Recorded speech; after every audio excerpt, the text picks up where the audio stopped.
တရားချစ်ခင်ဓမ္မမိတ်ဆွေသူတော်စင်သူတော်ကောင်းအပေါင်းတို့ခမညာ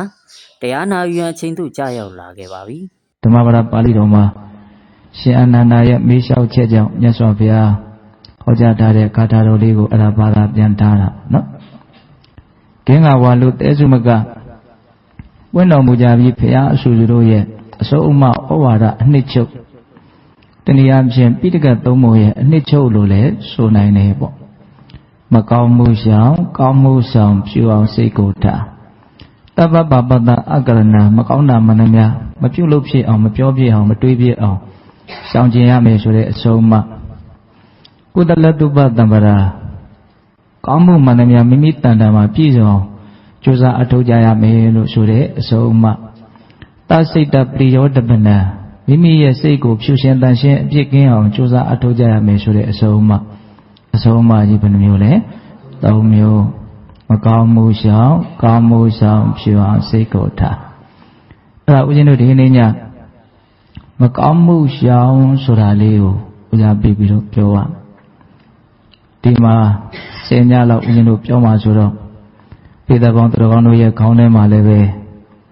ဟောခဲ့တဲ့တရားလေးတွေကိုအစီအစဉ်တွေကြမှတ်သားမိသိခြင်းနဲ့ပေါ့နော်မနေ့တုန်းကနှလုံးသွင်းမှန်ပါစီယောနိသောမနိတိကာရအရေးကြီးဆုံးလို့ထင်လို့အဲ့ဒါကိုပထမဦးဆုံးနေ့မှာပြောပါဒီကနေ့မကောင်းမှုရှောင်ဆိုတာကိုပြောမယ်မတည့်ပြန်မှာကောင်းမှုဆောင်ဆိုတာကိုပြောမယ်နောက်ရက်မှာစိတ်ကိုဖြူအောင်တာဆိုတာကိုပြောမယ်တော့ဒေသနာတွေဆိုတာကဆက်ပြီးတော့တွေးတယ်မယ်ဆိုလို့ရှိရင်ဆက်ပြီးတော့တွေးတယ်ရတယ်အများကြီးရှိကြဲပြန့်နားလေရလေလေနော်ဒေသနာတစ်ခုရဲ့အစုံအမရဲ့အရသာဟာပို့ပြီးတော့ပေါ်လင်းထင်ရှားလေလေပေါ့အဲ့တော့မကောင်းတာမလုပ်ရဘူးဆိုတဲ့အစုံအမကိုငယ်ငယ်လေးကစကြားဘူးထားတယ်ဒါဟာဘလောက်ကြည်ပြန့်လဲဘလောက်လေးနဲ့လဲဘလောက်ထိနှုံညံ့သိမ်မွေ့လဲနော်ဒါတွေကိုအများကြီးသိဖို့လိုတာပေါ့အဲ့တော့ဒီနေရာမှာမြတ်စွာဘုရားကမကောင်းမှုကိုမပြုရဘူးလို့ဆုံးမတယ်တားမြစ်တယ်ဘာကြောင့်မကောင်းမှုကိုမပြုဖို့မြတ်စွာဘုရားတားမြစ်ရတာတော့လို့မေခွန်းထုတ်မယ်ဆိုလို့ရှိရင်လိုရင်းကြဖြစ်တတ်ဖို့လိုတယ်ပေါ့ဘာကြောင့်မကောင်းမှုကိုမပြုဖို့မြတ်စွာဘုရားတားမြစ်တော်မူရတာတော့ဆုံးမတော်မူရတာတော့လို့မေးရင်ဆင်းရဲမှာစိုးလို့အဲ့ဒါလိုရင်းကြဖြစ်တတ်ဖို့လိုတယ်ပေါ့ဟုတ်တယ်မကောင်းတာလုံးမိပြောမိတွေးမိရင်တော့အကျိုးဆက်အနေနဲ့ဆင်းရဲဒုက္ခကိုမလွဲမသွေကြုံရလိမ့်မယ်မကောင်းမှုနဲ့ဆင်းရဲဒုက္ခဆိုတာအကြောင်းအကျိုးတစ်စုံပဲရှောင်လို့မရအကြောင်းတရားကိုပြုပြီးရင်အကျိုးတရားဆိုတာရှောင်လို့ရမလားမရဘူးနော်မကောင်းမှုသည်အကြောင်းတရားဖြစ်တယ်ဆင်းရဲဒုက္ခသည်အကျိုးတရားဖြစ်တယ်ဒီနေရာမှာမကောင်းမှုဆိုတာအလွန်ကျေပြန့်တယ်ညာသောဖြင့်လူတွေကမကောင်းမှုလို့ပြောလိုက်လို့ရှိရင်သိတာထင်ရှားတဲ့ကာယကံမှုဝစီကံမှုလောက်ကိုပဲမကောင်းမှုလို့ဗုဒ္ဓတွေလုဒ္ဓမဟာနာတွေပြောတာဟုတ်လားဒီအလုံးနဲ့အပြောကိုပဲမကောင်းမှုလို့စိတ်ထဲမှာပြေးပြီးတော့မြင်မိတတ်ကြတယ်တကယ်ကမကောင်းမှုဆိုတာကာယကံမကောင်းမှုဝစီကံမကောင်းမှုတွေမကဘဲနဲ့ဘယ်ထိနားလဲရမှာလဲမနောကမကောင်းမှုထိနားလဲရမှာနော်စိတ်ထဲမှာအလိုဆန္ဒတွေပြင်းပြင်းထန်ထန်ဖြစ်တယ်ဒါမကောင်းမှုပဲလေဟုတ်လားမကောင်းမှုဆိုတာဘာကြောင့်မကောင်းမှုလို့ပြောရတာလဲနော်အပြစ်ရှိလို့ဆင်းရဲဒုက္ခကိုဖြစ်စေတတ်လို့မကောင်းမှုလို့ပြောတာ哦ဟုတ်တယ်မဟုတ်လားအေးတွေ့ကြုံရတဲ့အာယုန်တွေနဲ့ပတ်သက်ပြီးတော့အလိုမကျမှုတွေစိတ်တိုင်းမကျမှုတွေ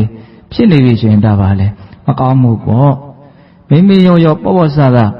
ဝါရတံဖို့အချိန်ခါရဲ့တံဖို့ကိုနားမလည်ပဲနဲ့ဖြစ်တယ်လို့နေနေတယ်ပမာဒလွှမ်းမိုးပြီးတော့မောဟနဲ့နေနေတယ်ဆိုရင်ဒါလည်းပါလေမကောင်းမှုပဲเนาะဒါကြောင့်မကောင်းမှုကင်းမှုဆိုတာထင်တယ်လို့မလွယ်ဘူးเนาะတချို့ကလွယ်လေးပြောရတာရှိတယ်တို့ဘာအကုသိုလ်ရှိပါဘူးပြောရတာရှိတယ်เนาะအကုသိုလ်ကင်းဖို့ဆိုတာလွယ်မလားမလွယ်ဘူးเนาะကာယကံဝစီကံမကောင်းမှုကင်းကောင်းကင်းနိုင်ပြီမလို့မနောကံမကောင်းမှုကင်းဖို့ကြတော့မလွယ်တော့ဘူးညာစုကတော့ဝစီကံမကောင်းမှုကင်းဖို့တောင်သိပြီးတော့မလွယ်ပါဘူးဟုတ်လားအဲ့တော့ဦးဇင်းတို့ပိဋကတ်ပေါင်းသူတော်ကောင်းတို့ဘာကြောင့်မကောင်းမှုကိုမြတ်စွာဘုရားကရှောင်ဖို့တိုက်တွန်းတာတော့ဆုံးမတာတော့လို့မေးရင်ဆင်းရဲမှာဆိုလို့ဒီအခြေခံကြတဲ့လိုရင်းကြတဲ့အဖြေလေးကိုဖြေတတ်ဖို့လိုတယ်ပေါ့အဲ့တော့ဒီနေရာမှာမကောင်းမှုတွေအကြောင်းတရားဆင်းရဲဒုက္ခတွေအကျိုးတရားဆိုတာလေးကိုပေါ်လွင်ထင်ရှားအောင်အဲ့မြတ်စွာဘုရားဥဒ္ဒံပါဠိတော်မှာနောက်မှတန်းတင်ထားတဲ့မြတ်စွာဘုရားဥဒ္ဒံပြုခဲ့တဲ့ဂါထာလေးတစ်ပုဒ်ရှိတယ်နောက်အခါတစ်ပါးမှာဘုရားရှင်ကိုရောင်မြတ်ကြီး ဇေတဝန်ကြောင်းတိုက်တော်မှာသတင်းသုံးတော်မူရင်းနဲ့နန္ဒခင်းခါကာလသာဝတိမြို့တွေကိုမြတ်စွာဘုရားဆွမ်းခံကြွတယ်အဲလိုဆွမ်းခံကြွတဲ့ခါကျတော့ကျောင်းတော်နဲ့မြို့ရဲ့ကြားထဲမှာရေကန်ကြီးရှိတယ်ဇေတဝန်ကျောင်းနဲ့မြို့ရဲ့ကြားထဲမှာရေကန်ကြီးရှိတယ်အဲ့ဒီရေကန်ရဲ့ဘေးကနေမြတ်စွာဘုရားမြို့ထဲကိုဥတည်ပြီးတော့ဖြတ်လျှောက်သွားတော့အဲ့ဒီရေကန်ထဲမှာကလေးတွေငါးဖမ်းနေတာကိုတွေ့ရတယ်နော်အဲ့ဒါကိုတွေ့တော့မြတ်စွာဘုရားကလေးတွေပဲဆိုပြီးတော့သူတို့ကိုလစ်လျူရှုပြီးတော့မထားရဘူးအဲ့ဒီနောက်ကိုကြွသွားပြီးတော့မြတ်စွာဘုရားအမေးတော်ရှိတယ်အဲ့ဒီကလေးတွေကိုကလေးတွေကိုနားခေါ်ကလေးတွေကလည်းရောက်လာပြီးတော့ဗာပြောတော့ဆိုတော့จิตသားတို့တဲ့သင်တို့ဟာဆင်းရဲဒုက္ခကိုမနှစ်သက်ကြမှု၍ဆင်းရဲဒုက္ခကိုကြောက်ကြသလားတဲ့မေးပုံလေးကဆင်းရဲဒုက္ခကိုမနှစ်သက်ဘဲနဲ့ဆင်းရဲဒုက္ခကိုကြောက်သလားလို့မေးတဲ့အခါကျတော့အဲ့ဒီကလေးတွေကမြတ်စွာဘုရားတဲ့ဆင်းရဲဒုက္ခကိုတပည့်တော်မနှစ်သက်ပါဘူးတဲ့ဆင်းရဲဒုက္ခကိုတပည့်တော်ကြောက်လဲကြောက်ပါတယ်ဒါကတော့လူတိုင်းသိဉာဏ်ရှိတဲ့လူမှရဲ့ဆင်းရဲကိုဘယ်သူမှမနှစ်သက်ပါဘူးဆင်းရဲကိုကြောက်လဲကြောက်ပါတယ်ဟုတ်လားအဲ့ဒါလိုလဲဖြေလိုက်ရောမြတ်စွာဘုရားကဥဒန်းကျူးတယ်တဲ့ဥဒန်းကျူးတယ်ဆိုတာကဘယ်သူကိုရည်ညွှန်းပြီးတော့ပြောလိုက်တာမျိုးမဟုတ်ဘူးစိတ်ထဲမှာမဆန့်တော့လို့နှုတ်တော်ကနေရှမ်းကြလာတဲ့စကားပေါ့ဒါကိုဥဒန်းလို့ခေါ်တာဟုတ်အဲ့ဒါဥဒန်းကျူးတယ်တဲ့မြတ်စွာဘုရားကသစေဘာယထဒုက္ခတသစေယောဒုက္ခမပ္ပိယမာကထပါပကံကမ္မအဝိဝါယတိဝါဒဟောတယ်နော်အဓိပ္ပာယ်ကဘာပြောတော့သစေဘာယထဒုက္ခတဆင်းရဲဒုက္ခကိုတကယ်လို့ကြောက်ကြတယ်ဆိုလို့ရှိရင်သစေယောဒုက္ခမပ္ပိယဆင်းရဲဒုက္ခကိုတကယ်လို့မနှစ်သက်ကြဘူးဆိုလို့ရှိရင်မဟာကထပါပကံကမ္မအဝိဝါယတိဝါဒဟောတယ်။ဝေယမှာပဲဖြစ်ဖြစ်လူရှိမှာပဲဖြစ်ဖြစ်မကောင်းတာကိုမလုပ်ရဘူးတဲ့။နော်အလွန်ပြည့်စုံတယ်နော်။ဆင်းရဲကိုကြောက်တယ်။ဆင်းရဲကိုမနှစ်သက်ဘူးဆိုလို့ရှိရင်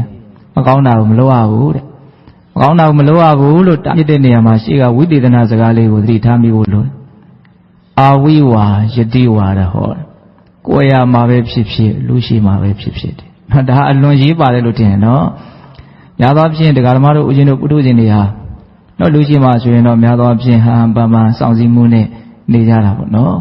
ကိုယ်ရာရောက်ပြီးတယောက်တည်းဖြစ်နေပြီဆိုရင်တော့နော်စိတ်ကိုလွတ်ထားကြတာပဲများတယ်ပေါ့ဟုတ်လား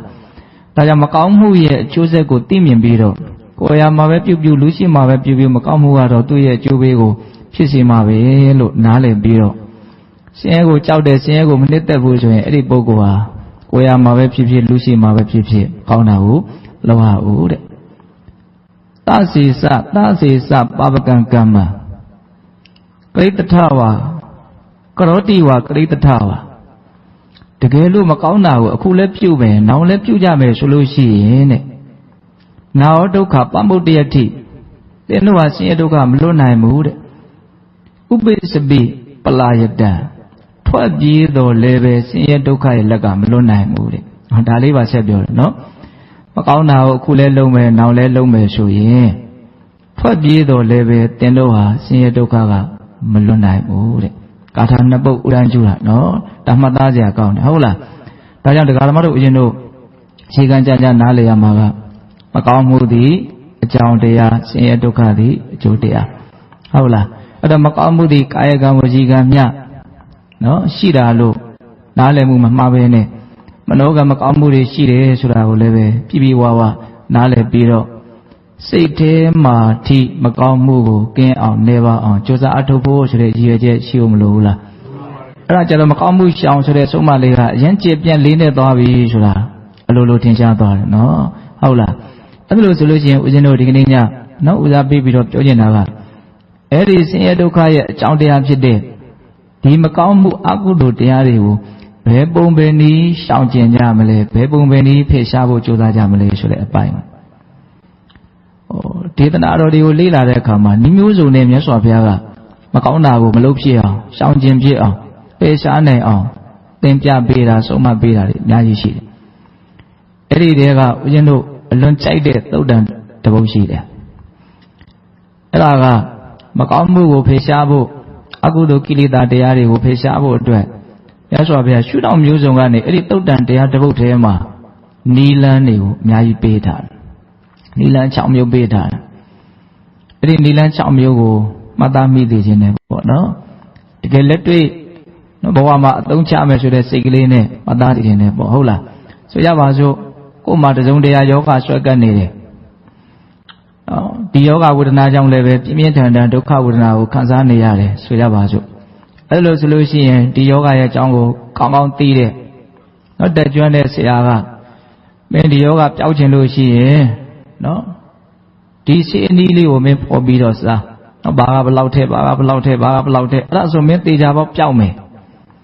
အဲ့ဒါကဆရာရဲ့ပုံမှာလည်းယုံကြည်တယ်သူပြောတဲ့စေရဲ့ပုံမှာလည်းယုံကြည်တယ်ဆိုလို့ရှိရင်တော့ဒီစေကိုဖော်ပြီးတော့စားရမှာပဲဟုတ်လားအဲ့လိုဆိုရင်စေကိုဖော်စားမယ်လို့စိတ်ကူးပြီဆိုရင်တော့စေဖော်ဖို့အတွက်သူပေးတဲ့နည်းကိုတော့တေးသေးချာချာမှတ်ဖို့တော့လိုလိမ့်မယ်ဟုတ်တယ်မဟုတ်လားစေနည်းကိုပြောတာပဲကြားလိုက်တယ်ပြီးတော့ဘာကဘလောက်ထည့်ရမှမသိဘူးဆိုရင်ဇဝေဇဝါတွေဖြစ်ကုန်နော်ဟုတ်လားဒါကြောင့်ယောဂဆွဲနေတဲ့ပုဂ္ဂိုလ်တယောက်ယောဂပျောက်ခြင်းနဲ့ယောဂပျောက်စေတဲ့စေကိုရလာပြီဆိုရင်အဲ့ဒီစေနည်းကိုတေချာပေါက်နော်ပြီးပြီးပြင်းပြင်းတိတိကျကျမှတ်သားဖို့လိုအပ်တယ်လို့ဒီတရားဒေသနာကိုလည်းအဲ့လိုမှတ်သားစေခြင်းနဲ့ပြောရရင်ဒကာဓမ္မတို့ဦးဇင်းတို့တန်တာမှာဒီအာဟုသူတွေကိလေသာတွေအပူတက်လောင်တက်တွေကယောဂတစ်ခုအနေနဲ့စွဲနေတာရှိတယ်နော်ဆင်းရဲတယ်ဆိုတာလကားဆင်းရဲတာမဟုတ်ဟုတ်လားအဲ့ဒီယောဂဝေဒနာကြောင့်အဲ့ဒီယောဂကြောင့်မဖြစ်နိုင်တော့ဆင်းရဲရတာဟုတ်လားအဲ့တော့မြတ်စွာဘုရားကဒီသုတ်တန်လေးနော်သုတ်တန်ရဲ့နာမည်ကအာတဝသုတ်တန်လို့နာမည်ပေးပြီးတော့ဦးဇင်းတို့အင်္ဂုတ္တပါဠိတော်စက္ကနိပတ်ထဲမှာမှတ်တမ်းတင်ထားတယ်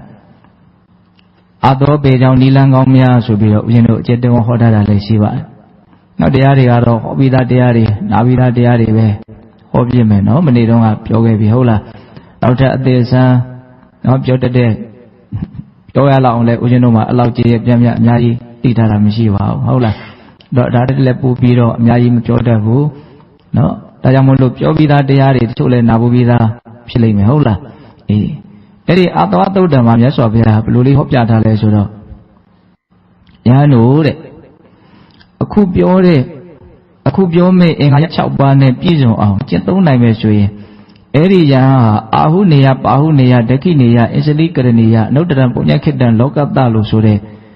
နော်ဂုဏ်5ပါးနဲ့ပြည့်စုံတဲ့ယဟန်လို့မှတ်ရမယ်တဲ့နော်ယဟန်တစ်ပါးမှာအခုပြောမယ့်အည်အသွေး6ချက်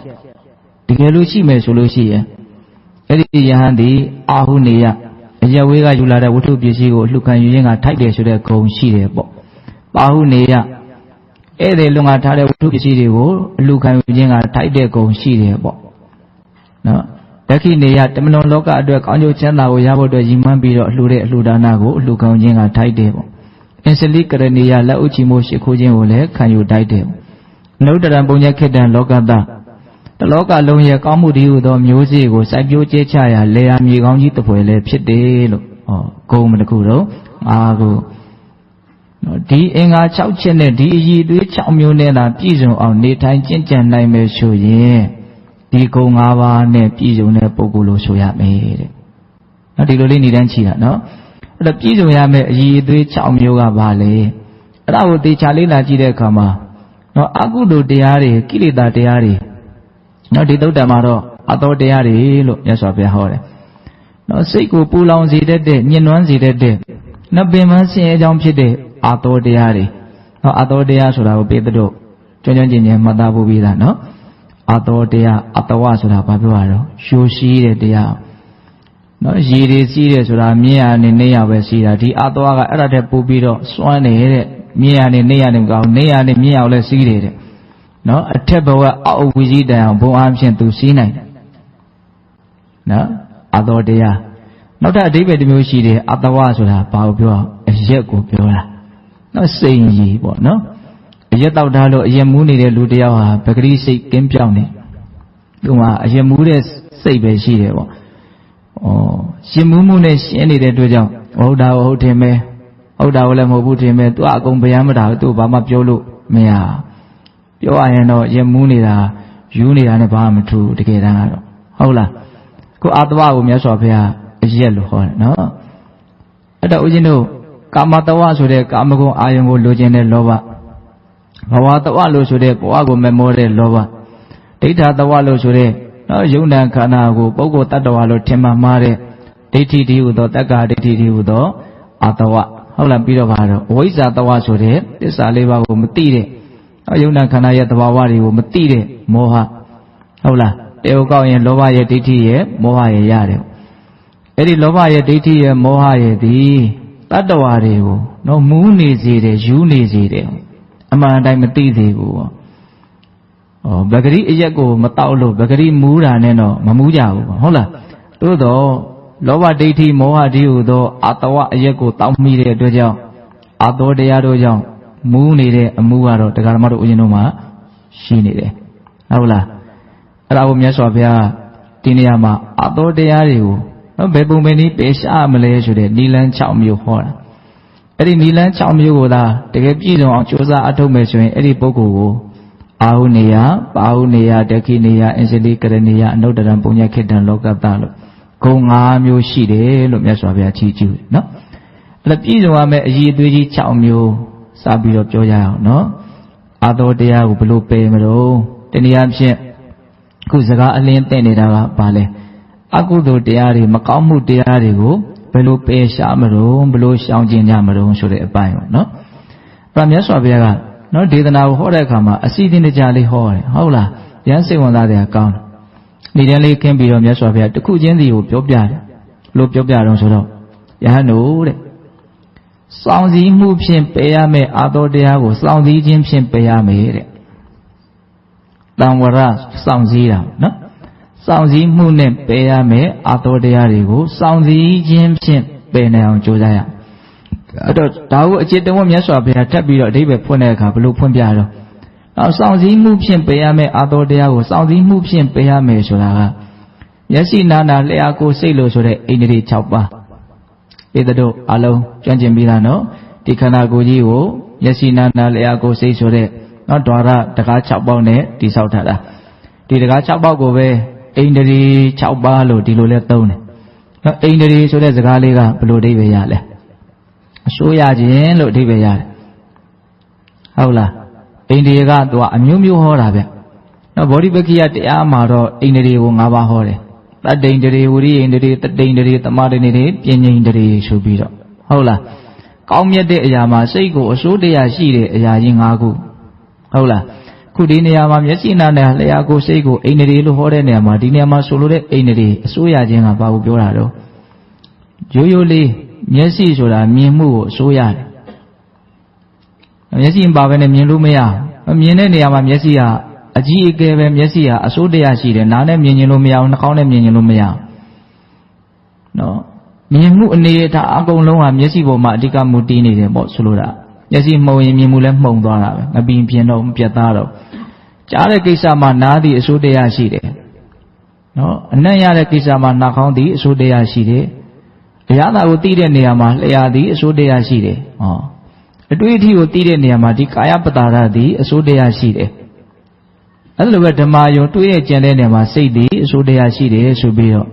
နော်သူ့နေရာသူ့ဌာနမှာအစိုးတရားရှိတဲ့တရားတွေမို့လို့မျက်စိနာနာလျှာကိုယ်စိတ်ကိုအိန္ဒြေလို့ခေါ်တာဟုတ်လားအိန္ဒြေ6ပါးအဲ့တော့စောင့်စည်းခြင်းဖြင့်ပယ်ရမယ့်အာသောတရားကိုစောင့်စည်းမှုဖြင့်ပယ်ရမယ်ဆိုတာအဲ့ဒီအိန္ဒြေ6ပါးကိုစောင့်စည်းရမယ်လို့ပြောတာလေဟုတ်လားမြတ်စွာဘုရားတော့စနစ်တကျလေးဟောတယ်တော့ဆိုရပါစို့ဒီမြင်တာနဲ့ပတ်သက်ပြီးတော့မျက်စိကိုမစောင့်စည်းနိုင်လို့လောဘတွေဒေါသတွေကိလေသာတွေဖြစ်လာတယ်ဆိုရင်အဲ့ဒီလူမှာပူရတယ်လောင်ရတယ်ပင်ပန်းရတယ်ဟုတ်လားမြင်လိုက်လို့လိုချင်မိတယ်ဒါပူလောင်တော့တာပဲလောဘကြောင့်ပူလောင်တယ်ဆိုတာတုံတုံညံနဲ့မသိနိုင်ဘူး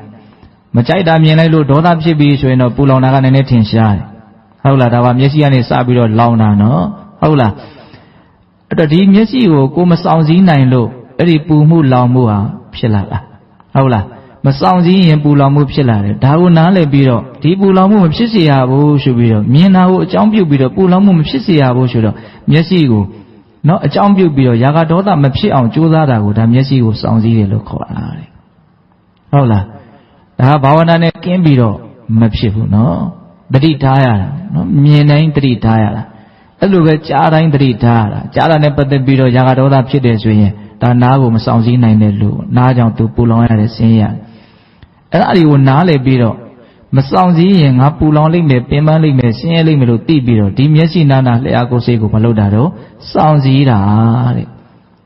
အဲ့ဒီလိုဆောင်စည်းလိုက်လို့ရှိရင်မဆောင်စည်းလျင်ဖြစ်နိုင်တဲ့အာသောတရားတွေဟာမဖြစ်တော့ဘူးဒါရိုးရိုးလေးပဲနော်မဆောင်စည်းရင်ຢာကဒေါသဖြစ်မယ်ဆောင်စည်းရင်ຢာကဒေါသမဖြစ်ဘူးအဲ့လိုဆိုရင်စောင့်စည်းခြင်းဖြင့်ပယ်ရမယ့်အာသောတရားကိုစောင့်စည်းပြီးတော့ပယ်ရမယ်ဆိုတာနားမလည်ကြရှိသေးလားမရှိတော့ဘူးကိုယ့်ရဲ့မျက်စိနာနာလျှာကိုယ်စိတ်ကိုစောင့်စည်းရမယ်လို့ပြောတ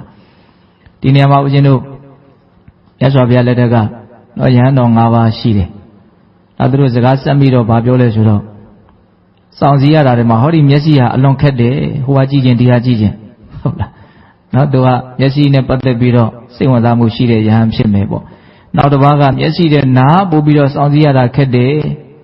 နောက်တစ်ယောက်ကဟာအနက်နဲ့ပတ်သက်ပြီးတော့စောင့်စည်းရတာလည်းမလွယ်လှဘူးနောက်တစ်ယောက်ကအရသာကပိုးတောင်းဆိုးသေးတယ်ဒီအရသာကမြင်ရင်စားခြင်းတယ်နောက်အတွေးထီကလည်းခက်တာပဲဟောညင်းညတာခုံညတာအဲ့ဒါနဲ့မြတ်စွာဘုရားထံတော်မောက်ရောက်လာပြီးတော့အဖြေတောင်းကြတော့မြတ်စွာဘုရားကဒီအိန္ဒြေ၅ပါးသူ့ကြတော့မနိန္ဒြေမပါသေးဘူးပေါ့နော်သူတို့က၅ပါးတည်းလာတာဟုတ်လားမျက်စိနာနာလျှာကိုယ်ဟုတ်လားဒီအာယုံ၅ပါးဒီဓဝရ၅ပါးဟာအကုန်လုံးဘယ်ရာမှစောင့်စည်းရတာမလွယ်ဘူးတဲ့အကုန်ခက်တယ်တဲ့ခက်လို့မို့သင်တို့ဟာရှေ့တုန်းကဘီလူတွေရဲ့အစာကိုခံရပြီးတော့နောက်အသက်ကုန်ခြင်းတို့ရောက်ဖူးပြီဇတ်တော်လေးတပုတ်ဟောတယ်ပေတရုကြားသွားတယ်နောက်ဘုရားလောင်းကနောက်တက္ကသိုလ်ပြည်မှာဘုရင်တစ်ပါးရဲ့သားဖြစ်တယ်အငယ်ဆုံးဆိုတော့ထိနှံစည်းစိမ်ရဖို့သူကမသေးကြဘူးအဲ့ဒီမှာပြည့်စေကဗုဒ္ဓရှင်မြတ်တွေကထိနှံစည်းစိမ်ကိုရခြင်းရင်နော်တိုင်းပြည်တစ်ခုကိုရောက်သွားမယ်နော်ဝေးကြီးကနေပတ်သွားလို့ရှိရင်တော့ခရီးရောက်ဖို့မလွယ်ဘူးဖြက်လန်းသွားရင်မြန်မြန်ရောက်မယ်ဒါပေမဲ့ဖြက်လန်းသွားရင်တော့ပီလူတွေရှိတယ်ဒါတင်သွားနိုင်လို့ရှိရင်အဲ့ဒီမှာသင်ရှင်ပင်ဖြစ်လိမ့်မယ်အဲ့ဒါနဲ့စွန့်သားပြီးတော့သွားမယ်ဆိုတော့သူ့ရဲ့နောက်ကနော်နောက်တော်ပါငယ်ပါတွေအပေါင်းပါတွေကသူတို့လည်းလိုက်မယ်ဆိုတော့9ယောက်လိုက်သွားကြတာလမ်းကြတော့ဘီလူမတွေဖန်ဆင်းထားတဲ့ယူပါယုံမှာဆွဲညှိပြီးတော့တယောက်ကကြံရစ်တယ်ဘီလူတွေမှတည့်ရတဲ့နဲ့ကြံရစ်တာနော်ကြားဦးတယ်နော်ဒီဇတ်တော်ကိုကြားဦးတယ်နော်ဟုတ်လားနောက်တယောက်ကအတန်မှာဆွဲညှိပြီးတော့ကြံရစ်တာအဲ့ဒါအာယုံ၅ပါးနောက်ကလိုက်တော့တဲ့9ယောက်အကုန်ပြုတ်ပြီးတော့ကြံရစ်တယ်ဦးဇင်းကဒီဇတ်တော်ကိုဖတ်ကြည့်တဲ့အခါစိတ်ထဲမှာမလို့ခံစားရအောင်ဆိုတော့ဒီအခုဖန်ဆင်းပြနေတဲ့အစင်းတွေအတန်တွေအနက်တွေရတာတွေအတွေ့အထိတွေဟာဘီလူမတွေကထောင်ချောက်ဆင်ပြီးတော့သူတို့ကိုစားမလို့ဖန်ဆင်းပြထားတာဆိုတာကိုသူတို့သိတယ်တိပါလျက်ကယ်နဲ့အဲ့ဒီမှာတိတိကြီးနဲ့ကြံရစ်တယ်အဲ့ဒီအချက်ကိုစဉ်းစားမိတယ်ဟာဒီလူတွေကအလွန်မိုက်တာပဲလို့မထင်နဲ့နော်လူတိုင်းမိုက်နိုင်တယ်နော်အဲ့တော့ဦးဇင်းဘာစဉ်းစားမိဆိုအာယုန်တွေကိုတိတ်တော့အထင်မသေးနဲ့ဟုတ်လားနော်အသေးခံပြီးတော့မိုက်ရဲလောက်အောင်ထိနော်စွဲညှိစေတတ်တယ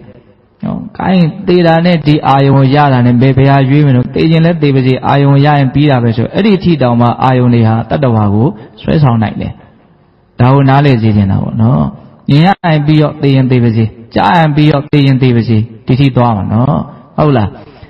အဲ့တော့မြတ်စွာဘုရားအဲ့ဒီမှာအဲ့ဒီယဟန်တော်၅ပါးဒီလိုလျှောက်ထားလာတာကိုအကြောင်းပြုပြီးတော့အဲ့ဒီဇတ်တော်လေးကိုဟောပြီးတော့ကာထာနှစ်ပုဒ်ဟောတာရှိတယ်ဓမ္မပါဠိပါဠိတော်မှာသက္ခုနာတံဝရောတာရုတာရုတောတေနတံဝရောဂာနေနတံဝရောတာရုတာရုဇိဝါယတံဝရောကာယေနတံဝရောတာရုတာရုဝါစာယတံဝရောနော်မနတ္တတံဝရောတာရုတာရုတပ္ပထတံဝရောတပ္ပထတံဝရောဘိက္ခုတပ္ပဒုက္ခဗမုစ္စတိတဲ့ကာထာနှစ်ကာထာကိုဟောတယ်နော်အဓိပ္ပာယ်ကဘာပြောတော့သက္ခုနာတံဝရောတာရုမျက်စိကိုစောင့်စည်းနိုင်ခြင်းဟာကောင်းတယ်တဲ့မနေ့ကတော့စိတ်ကိုစုံမနိုင်ခြင်းဟာကောင်းတယ်လို့ပြောနော်တာဓုဆိုတာဗာလဲကောင်းတယ်လို့ပြောတာဟုတ်လားသက္ခုနာတံဝရောတာရုမျက်စိကိုစောင့်စည်းခြင်းဟာကောင်းတယ်တာဓုတောတေနတံဝရောနားကိုစောင့်စည်းခြင်းဟာလည်းကောင်းတယ်ဟုတ်လားဒီအကြောင်းလေးနဲ့ပတ်သက်ပြီးတော့ဒီအတန်လေးနဲ့ပတ်သက်ပြီးတော့လောဘဒေါသမောဟမဖြစ်အောင်ကြိုးစားတာကိုပြောတာနော်လောကီလိုလည်းပဲဒါကအရန်အသုံးတည့်မလို့ထင်တယ်နော်မနေ့လေဘုံဘုံဈေးထဲကိုရောက်တယ်ဟုတ်လာ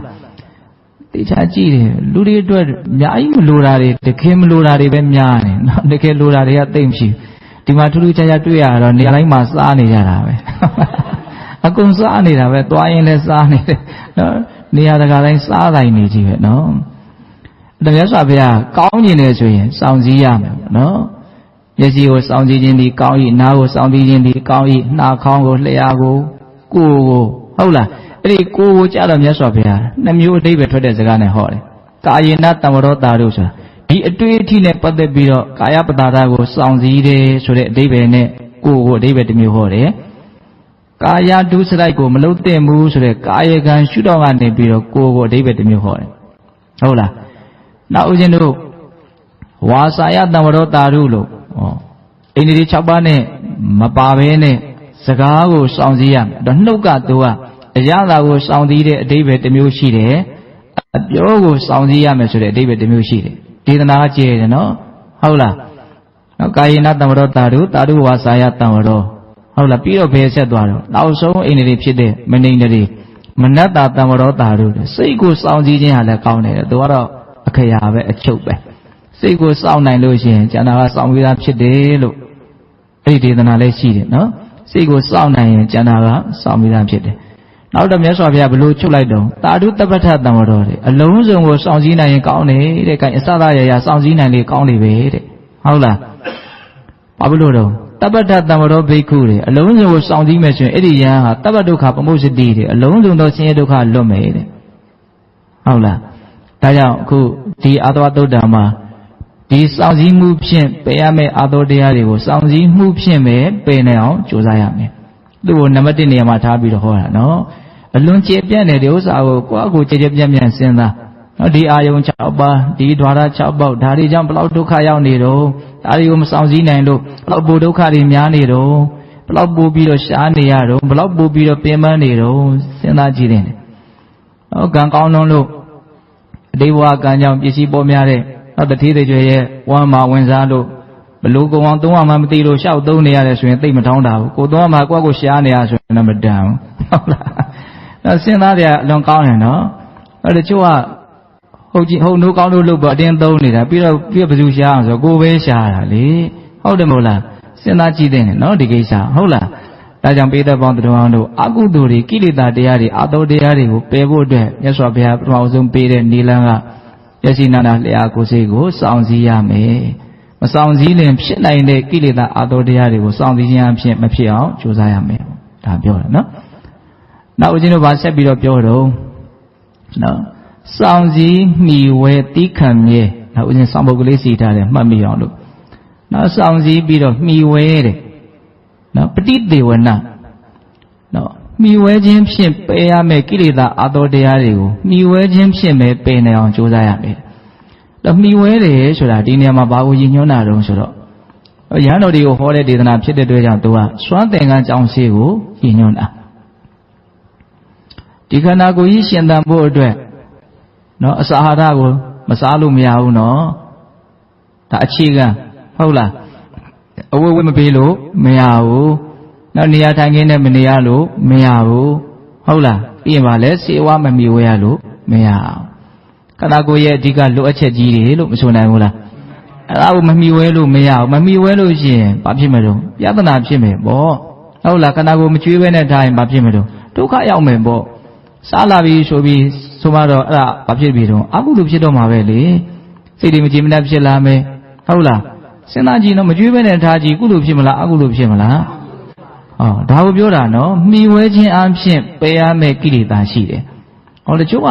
အစွန်းရောက်ကြတာလေဟုတ်လားမစားပဲနေမယ်မဝတ်ဖဲနေမယ်တဏှာကိုညှင်းဆဲမယ်ဟုတ်လားမှီဝဲတဲ့မှီဝဲတိုက်တာကိုမမှီဝဲတော့ဘာဖြစ်ပြီတော့ဆင်းရဲတော့တာပေါ့အကုသိုလ်ဖြစ်တော့တာအသောတရားတွေဖြစ်တော့တာဟုတ်လားဒါကြောင့်မှီဝဲခြင်းဖြင့်ပယ်ရမယ့်ကိလေသာအသောတရားတွေကိုမှီဝဲခြင်းအဖြစ်ပယ်ရမယ်အဲ့တော့ဒီနေရာမှာမှီဝဲတယ်ဆိုတာကဉာဏ်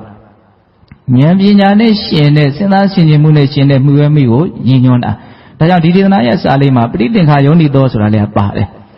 နော်ဉာဏ်ပညာဖြင့်ဆင်ခြင်၍တဲ့ဆိုကြပါစို့စားပြီဆိုရင်ဘလို့မှီဝဲမလို့ဘလို့စားမလို့နော်ရိတ်တာဝင်မှုတဲ့လူတွေဆိုရင်သိမယ်နော်စားကနေမှရွတ်ရတာလေးရှိရလေဣတိဇဝေမေမေကိုမြူးရဲ့မှန်ကြွလပရည်စင်းပြည့်ဖြိုးခြင်းကမသုံးပါဘူးလေးပြတတ်ဆောင်ဤကိုကောင်းသည်ရှိအောင်ဒီလေးအသက်မြတ်ရမမောပန်းညာဘုရားသာသနာကျင့်တဲ့ဘုရားကိုကျင့်ပါနိုင်စေဝေနာဟောင်းတဲ့မဖြစ်เสียရာပိုက်မြတ်လေးခသိမ်းပြစ်တို့မဖြစ်လေအောင်ချမ်းမြေ့အောင်ဟုသုံးဆောင်မိရဲပါတည်းနော်အနှစ်ချုပ်ကပါလေဒီခန္ဓာကိုယ်ကြီးဝါဖြစ်ဖို့လှဖို့ပါဖို့တင့်တယ်ဖို့အတွက်ဒီလိုရွေချက်နဲ့စားတာမဟုတ်ပါဘူးတဲ့ဒါအစားမှရှင်းသနိုင်မှာဟုတ်လားလဲဝင်ရိုးကိုအတန်မထွက်အောင်အဲစီထိုးသလိုမျိုးပေါ့နော် ရသော်ဘုရားသာသနာကိုကျင့်သုံးနိုင်အောင်ဆိုတဲ့ရည်ရွယ်ချက်နဲ့ဒီအစာအာဟာရကိုစားပါတယ်ဆိုပြီးတော့ဉာဏ်နဲ့ဆင်ခြင်ပြီးတော့မလုပ်အောင်လို့မိဝဲရမယ်မကြွေးပဲထားလို့မရဘူးဟုတ်လားအဲ့လိုပဲဝိပ္ပိဆိုရင်လည်းပဲဆင်ခြင်မှုမြတ်စွာဘုရားသင်ပေးတယ်နော်လို့သင်ပေးထားတော့ကျမ်းပူကိုဖျက်ချင်မဲ့လေနေကင်းမွေလွှဲသုံးဟိရိကုံကိုကုံသေးတက်စွာကိုယ်အင်္ဂါကိုလုံမာစီလိုကိုယ်စံပဲဆင်ပြေမဲ့ဟုစိတ်ဝဲမတန်ဤသင်္ကန်းကိုပုံလွန်သုံးဆောင်ပါသည်တဲ့ဒါကတော့ဘုန်းတို့နော်ကိုရင်ပေါက်စားဘွားတွေကစားကြည့်ရတဲ့စာလေးဆိုတော့မမေ့ဘူးပေါ့ဟုတ်လားချမ်းပူကိုဖျက်ချင်မဲ့လေနေကင်းမွေလွှဲသုံးဟိရိကုံကိုကုံစီတက်စွာကိုယ်အင်္ဂါကိုလုံမာစီလိုနော်ချမ်းပူကိုဖျက်စီးဖို့ချမ်းပူကြောင့်ဒုက္ခမရောက်ဖို့နော်နော်ချင်းတို့အားတို့နော်ရေနော်လေနေပူဒါတွေကိုကာကွယ်ဖို့ဟုတ်လားပြီးတော့အရှက်အကြောက်ကိုဖျက်ဆီးတတ်တဲ့အင်္ဂါကြီးငယ်ကိုလုံဖို့အတွက်ဒါကိုဝတ်ပါတယ်ပေါ့နော်ဟိရိကုံကိုကုံစီတဲ့ဆိုတာကိုယ်အင်္ဂါကိုလုံမာစေလို့ကိုယ်စံပဲဆင်ပြေမယ်ဟုစိတ်ဝဲမတန်းနဲ့လှအောင်ပအောင်ဆိုတဲ့စိတ်နဲ့ဝတ်တာမဟုတ်ပါဘူးလို့ဒီလိုစိတ်နဲ့မလုပ်တော့မိဝဲတာအဝတ်ကိုလူတွေလည်းပဲကျင့်သုံးမယ်ဆိုကျင့်သုံးလို့မရဘူးလားတချို့ဘာသာတရားတွေကစာဂဒီလေးမှာစဉ်းစားဆင်ခြင်စားတာရှိတယ်။နော်ဗုဒ္ဓဘာသာမှာလည်းပဲအလွန်သဘာဝကျတဲ့သင်ကြားချက်မရှိဘူးလား။ရှိတာပေါ့နော်။တကယ်အဲ့ဒီသင်ကြားမှုကအပြည့်စုံဆုံးပဲ။ပြောရရင်ဒါဘက်မလိုက်ထံပြောတာပေါ့နော်။တေချာစဉ်းစားကြည့်။နော်ဒီစဉ်းစားဆင်ခြင်မှုကအလွန်မြင့်မားတဲ့ရည်ရွယ်ချက်ရှိတယ်။အလွန်မှန်ကန်တဲ့ရည်ရွယ်ချက်လည်းရှိတယ်။အလွန်လည်းသဘာဝကျတယ်။ဟုတ်လား။အဲ့လိုပဲဦးဇင်းတို့ကျောင်းကိုမိဝဲရမယ်။မှန်ကန်တဲ့ရည်ရွယ်ချက်နဲ့ရှေးကိုမှန်ကန်တဲ့ရည်ရွယ်ချက်နဲ့မိဝဲရမယ်။အဲ့လိုဆိုလို့ရှိရင်ဒီလိုဉာဏ်ပညာနဲ့မဆင်ခြင်မဲနဲ့မှီဝဲရင်ဖြစ်နိုင်တဲ့ကိလေသာအတော်တရားတွေဟာဉာဏ်ပညာနဲ့ဆင်ခြင်ပြီးတော့မှီဝဲလိုက်တော့မဖြစ်တော့ဘူးပေါ့။ဒါကရှုထောင့်လေး2မျိုးရှိမလို့အရင်ထင်တယ်။တချို့ကအစွန်းရောက်ပြီးတော့မကြွေးဘဲနဲ့ကိုထားလိုက်တာမျိုးဒါလည်းအကုသိုလ်အတော်တရားကိလေသာတရားတွေဖြစ်နိုင်တယ်နော်။တချို့ကြတော့လည်းမှီဝဲတယ်ဒါပေမဲ့လို့ဉာဏ်မပါဘူးစဉ်းစားဆင်ခြင်မှုမပါဘူး။လောဘဒေါသနဲ့မှီဝဲတယ်။အဲ့လိုဆိုရင်လည်းဘာဖြစ်ဦးမလို့အကုသိုလ်ကိလေသာဖြစ်ဦးမယ်နော်။ဒါကြောင့်မှီဝဲတော့မှီဝဲရမယ်ဘာနဲ့မှီဝဲရမှာတော့မှန်ကန်တဲ့သဘောထားနဲ့မှီဝဲရမယ်တဲ့။လိုက်နာနိုင်ဖို့မလွယ်ဘူးနော်။အများသောအားဖြင့်ကိုရှာထားတာကိုစားတာပဲဘာမှီဝဲစရာလိုလဲလို့ဒီလိုတွေးတဲ့လူလည်းရှိကောင်းရှိမယ်။ဟုတ်တယ်မဟုတ်လား။ဘာဖြစ်မလဲဆိုတော့ဘာမှတော့မဖြစ်ဘူးပေါ့လောဘဖြစ်မယ်ပေါ့ဒါပဲလေ။အဲ့ဒီလောဘကမကောင်းတာတွေအားလုံးရဲ့အကြောင်းတရားပဲလေတကယ်တမ်းကဟုတ်တယ်မဟုတ်လား။ဒါကြောင့်စဉ်းစားဆင်ခြင်ပြီးတော့စားတာနဲ့မစဉ်းစားမဆင်ခြင်မနဲ့စားတာနဲ့အလွန်ခွာခြားတယ်ဆိုတာကတော့အထူးရှင်းပြစရာတောင်မလိုပါဘူးဟုတ်လား။ဒါကြောင့်ဒုတိယမြောက်တရားဓမ္မတို့အရင်တို့ပြည့်စုံရမယ့်အရေးတို့ဒီနေရာဖြင့်ကိလေသာအတော်တရားကိုပယ်ဖို့ကြိုးစားအထောက်အမဲ့နိလန်းကမိဝဲခြင်းဖြင့်ပယ်ရှားမဲ့ကိလေသာတရားကိုမိဝဲခြင်းဖြင့်ပယ်နိုင်အောင်ကြိုးစားရမယ်။ဘာနဲ့မိဝဲမလို့ဆိုပညာဉာဏ်နဲ့စဉ်းစားဆင်ခြင်မှုနဲ့မိဝဲရမယ်ဟုတ်လား။ဘယ်ချက်ရှိသွားပြီလို့များလက်ချက်ရှိသွားနော်မကောင်းမှုရှောင်ဆိုတဲ့အဓိပ္ပာယ်လေးကိုကြည်ကြည်ပြန့်ပြန့်တွေးမိဖို့ဒီသုတ်တန်လေးကိုပြောပြတာနော်အေးစောင့်စည်းမိဝဲတိခံမြဲအဓိဝါဒနာပါဠိစကားလုံးလေးရှိတယ်အဓိဝါဒနာဆိုတာတိခံတာသူ့ကိုဓာတ်ရိုက်ဘာသာပြန်လို့ရှိရင်ဘာပဲဖြစ်ဖြစ်ထားလိုက်ပါလို့လုံနိုင်တာဟုတ်လားဘာပဲဖြစ်ဖြစ်ထားလိုက်ပါလို့လုံနိုင်တာလွယ်မလားမလွယ်ဘူးနော်အတိခန္ဓာလောက်ခက်တာမရှိဘူးဒါပေမဲ့လို့သီးခန္ဓာလောက်အကျိုးရှိရလဲမရှိဘူးလို့ဟောတယ်နော်ပဒဋ္ဌပရမအတ္တခန္ဓာပင်ယောနဝိဇတိအကျိုးစီးပွားတကအကျိုးစီးပွားထဲမှာကိုယ့်ရဲ့အကျိုးစီးပွားဟာအမွန်မြတ်ဆုံးပဲလို့ဘုရားဟောတယ်အဲ့ဒီကိုယ့်ရဲ့အကျိုးစီးပွားတွေထဲမှာလည်းပဲသီးခံခြင်းကြောင့်ဖြစ်တဲ့အကျိုးစီးပွားဟာအလွန်ကဲဆုံးပဲလို့ထပ်ဟောတယ်ဆိုလိုတာကသီးခံခြင်းလောက်ကိုယ့်အတွက်အကျိုးရှိတဲ့တရားလောကမှာမရှိဘူးလို့ဒါသိတော်မူမြင်တော်မူတဲ့မြတ်စွာဘုရားပြောတာနော်ညာသောဖြင့်ဒီခန္တီတရားကိုတရားဓမ္မတို့ဦးဇင်းတို့တွေကကောင်းကောင်းနားမလည်နိုင်ကြဘူးနားမလည်နိုင်တဲ့အတွက်ကြောင့်သိလက်မခံစိတ်ထဲမှာလက်မခံမှုရှိတယ်ဘာလို့သိခံမှာတော့ငါ့ကိုမတရားလာလုပ်နေတာအကိစ္စနဲ့သိခံမှာတော့ဟုတ်လားအဲ့တော့သိခံနိုင်ဖို့ကိုမပြောနဲ့သိခံခြင်းဟာကောင်းတယ်ဆိုတဲ့အသည့်ကိုပဲရှိဖို့ဟာမလွယ်သေးဘူးဟုတ်လားသိခံခြင်းဟာကောင်းတယ်ဆိုတာကိုတကယ်သိမှတကယ်နားလည်မှသိခံဖို့ကြိုးစားမှတဖြည်းဖြည်းနဲ့သိခံနိုင်လာမှာနော်ဟုတ်တယ်မဟုတ်လားအစကနေဥမာသိခံခြင်းရဲ့အကြောင်းတရားကိုပဲနားလည်ဖို့ကြိုးစားဖို့မလိုဘူးလားသိခံခြင်းဟာတကယ်အဓိပ္ပာယ်ရှိတယ်နော်ကန္တိပရမတ္တပောတိတိခသိခံခြင်းဟာအမှုမြတ်ဆုံးအကျင့်လို့ဟောထားတာဒါကိုစကလုံးလောက်အနေနဲ့ပဲကြားယုံကြားတာလောက်နဲ့ပဲနားလည်သွားပြီလို့မဆိုနိုင်ဘူးနော်ဟုတ်တယ်မဟုတ်လားသိခံခြင်းဟာအမြတ်ဆုံးကျင့်လို့ကြားတာပဲစိတ်ထဲကဘယ်လောက်လက်ခံတော့စိတ်ထဲကတိတ်တိတ်ပုံညင်းနေရှိတယ်လေဟုတ်လားညင်းနေတာပဲနော်ဟုတ်တယ်မဟုတ်လားဒီခေတ်ကြီးသိခံရင်နင်းများဖြစ်သွားမှာမို့အမျိုးမျိုးပါသိခံခြင်းအကြောင်းအခြေတွင်းနားလည်ခြင်းတော့ဦးဇင်းတို့ ပါရမီ7ပါးပဲနားထောင်ကြလို့ပြောရမယ်ခန္တီပါရမီထဲမှာအဲ့ဒါတွေအများကြီးပြောထားတယ်ဟုတ်လားဒီမှာမြတ်စွာဘုရား3ခုမြောက်နီလန်းနေနဲ့အဲ့ဒါကိုဟောထားတယ်တီးခံခြင်းဖြင့်ပယ်ရှားမဲ့ကိလေသာအာသောတရားတွေကိုတီးခံခြင်းဖြင့်ပဲပယ်နိုင်အောင်ကြိုးစားမယ်ဆိုလိုတာကတီးမခံလို့ရှိရင်ဖြစ်လာမဲ့အကုသိုလ်တရားတွေကိုတီးခံခြင်းအဖြစ်ပယ်နိုင်အောင်ကြိုးစားရမယ်လို့ပြောတာဟုတ်တယ်တချို့ကိစ္စတီးမခံရင်အကုသိုလ်တွေကအကျဲအကျဲမငြိမ့်မွေတွေဖြစ်လာတယ်တီးခံလိုက်ရင်တခါတည်းဇေယျပြတ်သွားတာရှိတယ်ထားလိုက်ပါလို့လုပ်လိုက်တာဟုတ်လားထားလိုက်ပါလို့လုပ်နိုင်ဖို့လိုတယ်ဟုတ်လားဒါပေမဲ့အဲ့ဒါကိုထားလိုက်ပါလို့လုပ်တာကိုတချို့ကဘယ်လိုထင်တော့ဒါအာလားလို့ထင်တာနော်ဟုတ်တယ်မဟုတ်လားနော်အဲ့ဒီမှာဦးဇင်းတို့တရားမင်းနဲ့ပါတလိနဲ့နော်အချီအချပြောတဲ့ဒေသနာတစ်ပုဒ်မြတ်စွာဘုရားဟောတာရှိတယ်နော်မာတလိပြောတာတွေက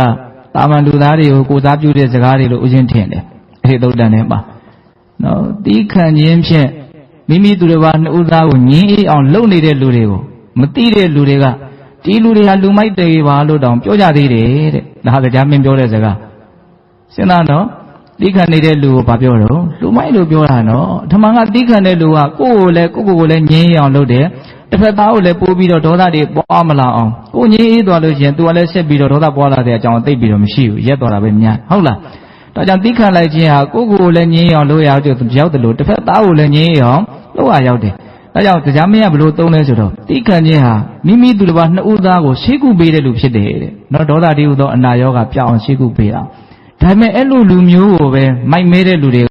ဒီလူကလူမိုက်ပါလို့တောင်ပြောရသေးတယ်တဲ့။ဒါဘလောက်တီးခံခြင်းတရားနဲ့ဝေးနေတော့ဟုတ်လား။ကိုယ်တိုင်တီးမခံနိုင်တဲ့ပြင်တီးခံတာကိုပဲမကောင်းဘူးလို့မြင်ကြတာတောင်ရှိတယ်။ဟုတ်လား။အခုဒီမှာမြတ်စွာဘုရားကအဲ့ဒီတီးခံခြင်းတရားကိုအကုသိုလ်ကိလေသာပယ်ကြောင်းနိလန်းတစ်ခုအနေနဲ့မဟုတ်ဘူးလား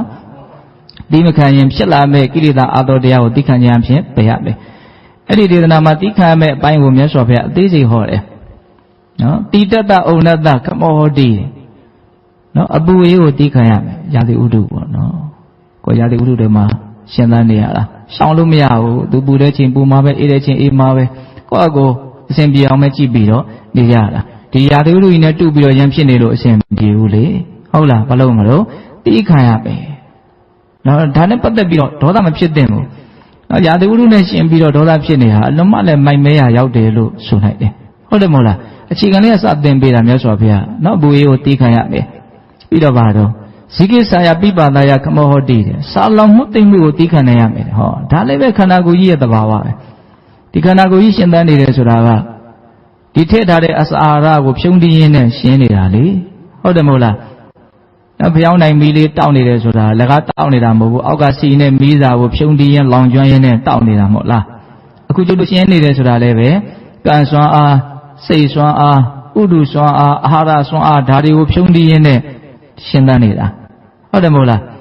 းမနေ့ကထည့်ထားတဲ့အစာအာဟာရနေ့လည်လောက်တော့မရှိတော့ဘူးကုန်ပြီဟုတ်လားအဲ့ဒီကြတော့ခန္ဓာကိုယ်ကငါထဲမှာအစာအာဟာရကုန်ပြီငါဆက်ရှင်ဖို့အတွက်လိုအပ်နေတဲ့ထည့်ပေးအောင်ဟုတ်လားအဲ့ဒါကိုသူကဘလို့ပြပြီးတော့တောင်းမလို့ဆာလောင်မှုဆိုတဲ့ဝေဒနာကိုပြပြီးတော့တောင်းမယ်ပေါ့ဒါသူ့လုပ်ပဲလေဟုတ်တယ်မဟုတ်လားမစားနေရတာကိုပဲကျေးဇူးတင်ရအောင်မယ်မစားတော့ဘူးဆိုရင်အဲ့ဒါသေဖို့တော်တော်နေနေပြီဟုတ်လားဟုတ်တယ်မဟုတ်လားဒါမဲ့စားတာကိုဘယ်လိုဖြစ်နေလဲကျုပ်တို့တရားဓမ္မတို့ဦးဇင်းတို့ကဒေါသဖြစ်တယ်နော်စားရင်လည်းချိန်မစားဘူးဆိုစိတ်တူတယ်ဟုတ်လားအမှန်စိတ်မတူသင်ဘူးကျေးဇူးတင်တဲ့ဟုတ်လားနော်မြတ်စွာဘုရားဘာလို့ရမလို့ပြောတော့တီးခံရမယ်လို့ပြောတယ်နော်စားလောင်မှုသိမ့်မှုကိုတီးခံရမယ်ပြီးတော့ဗာပြောတော့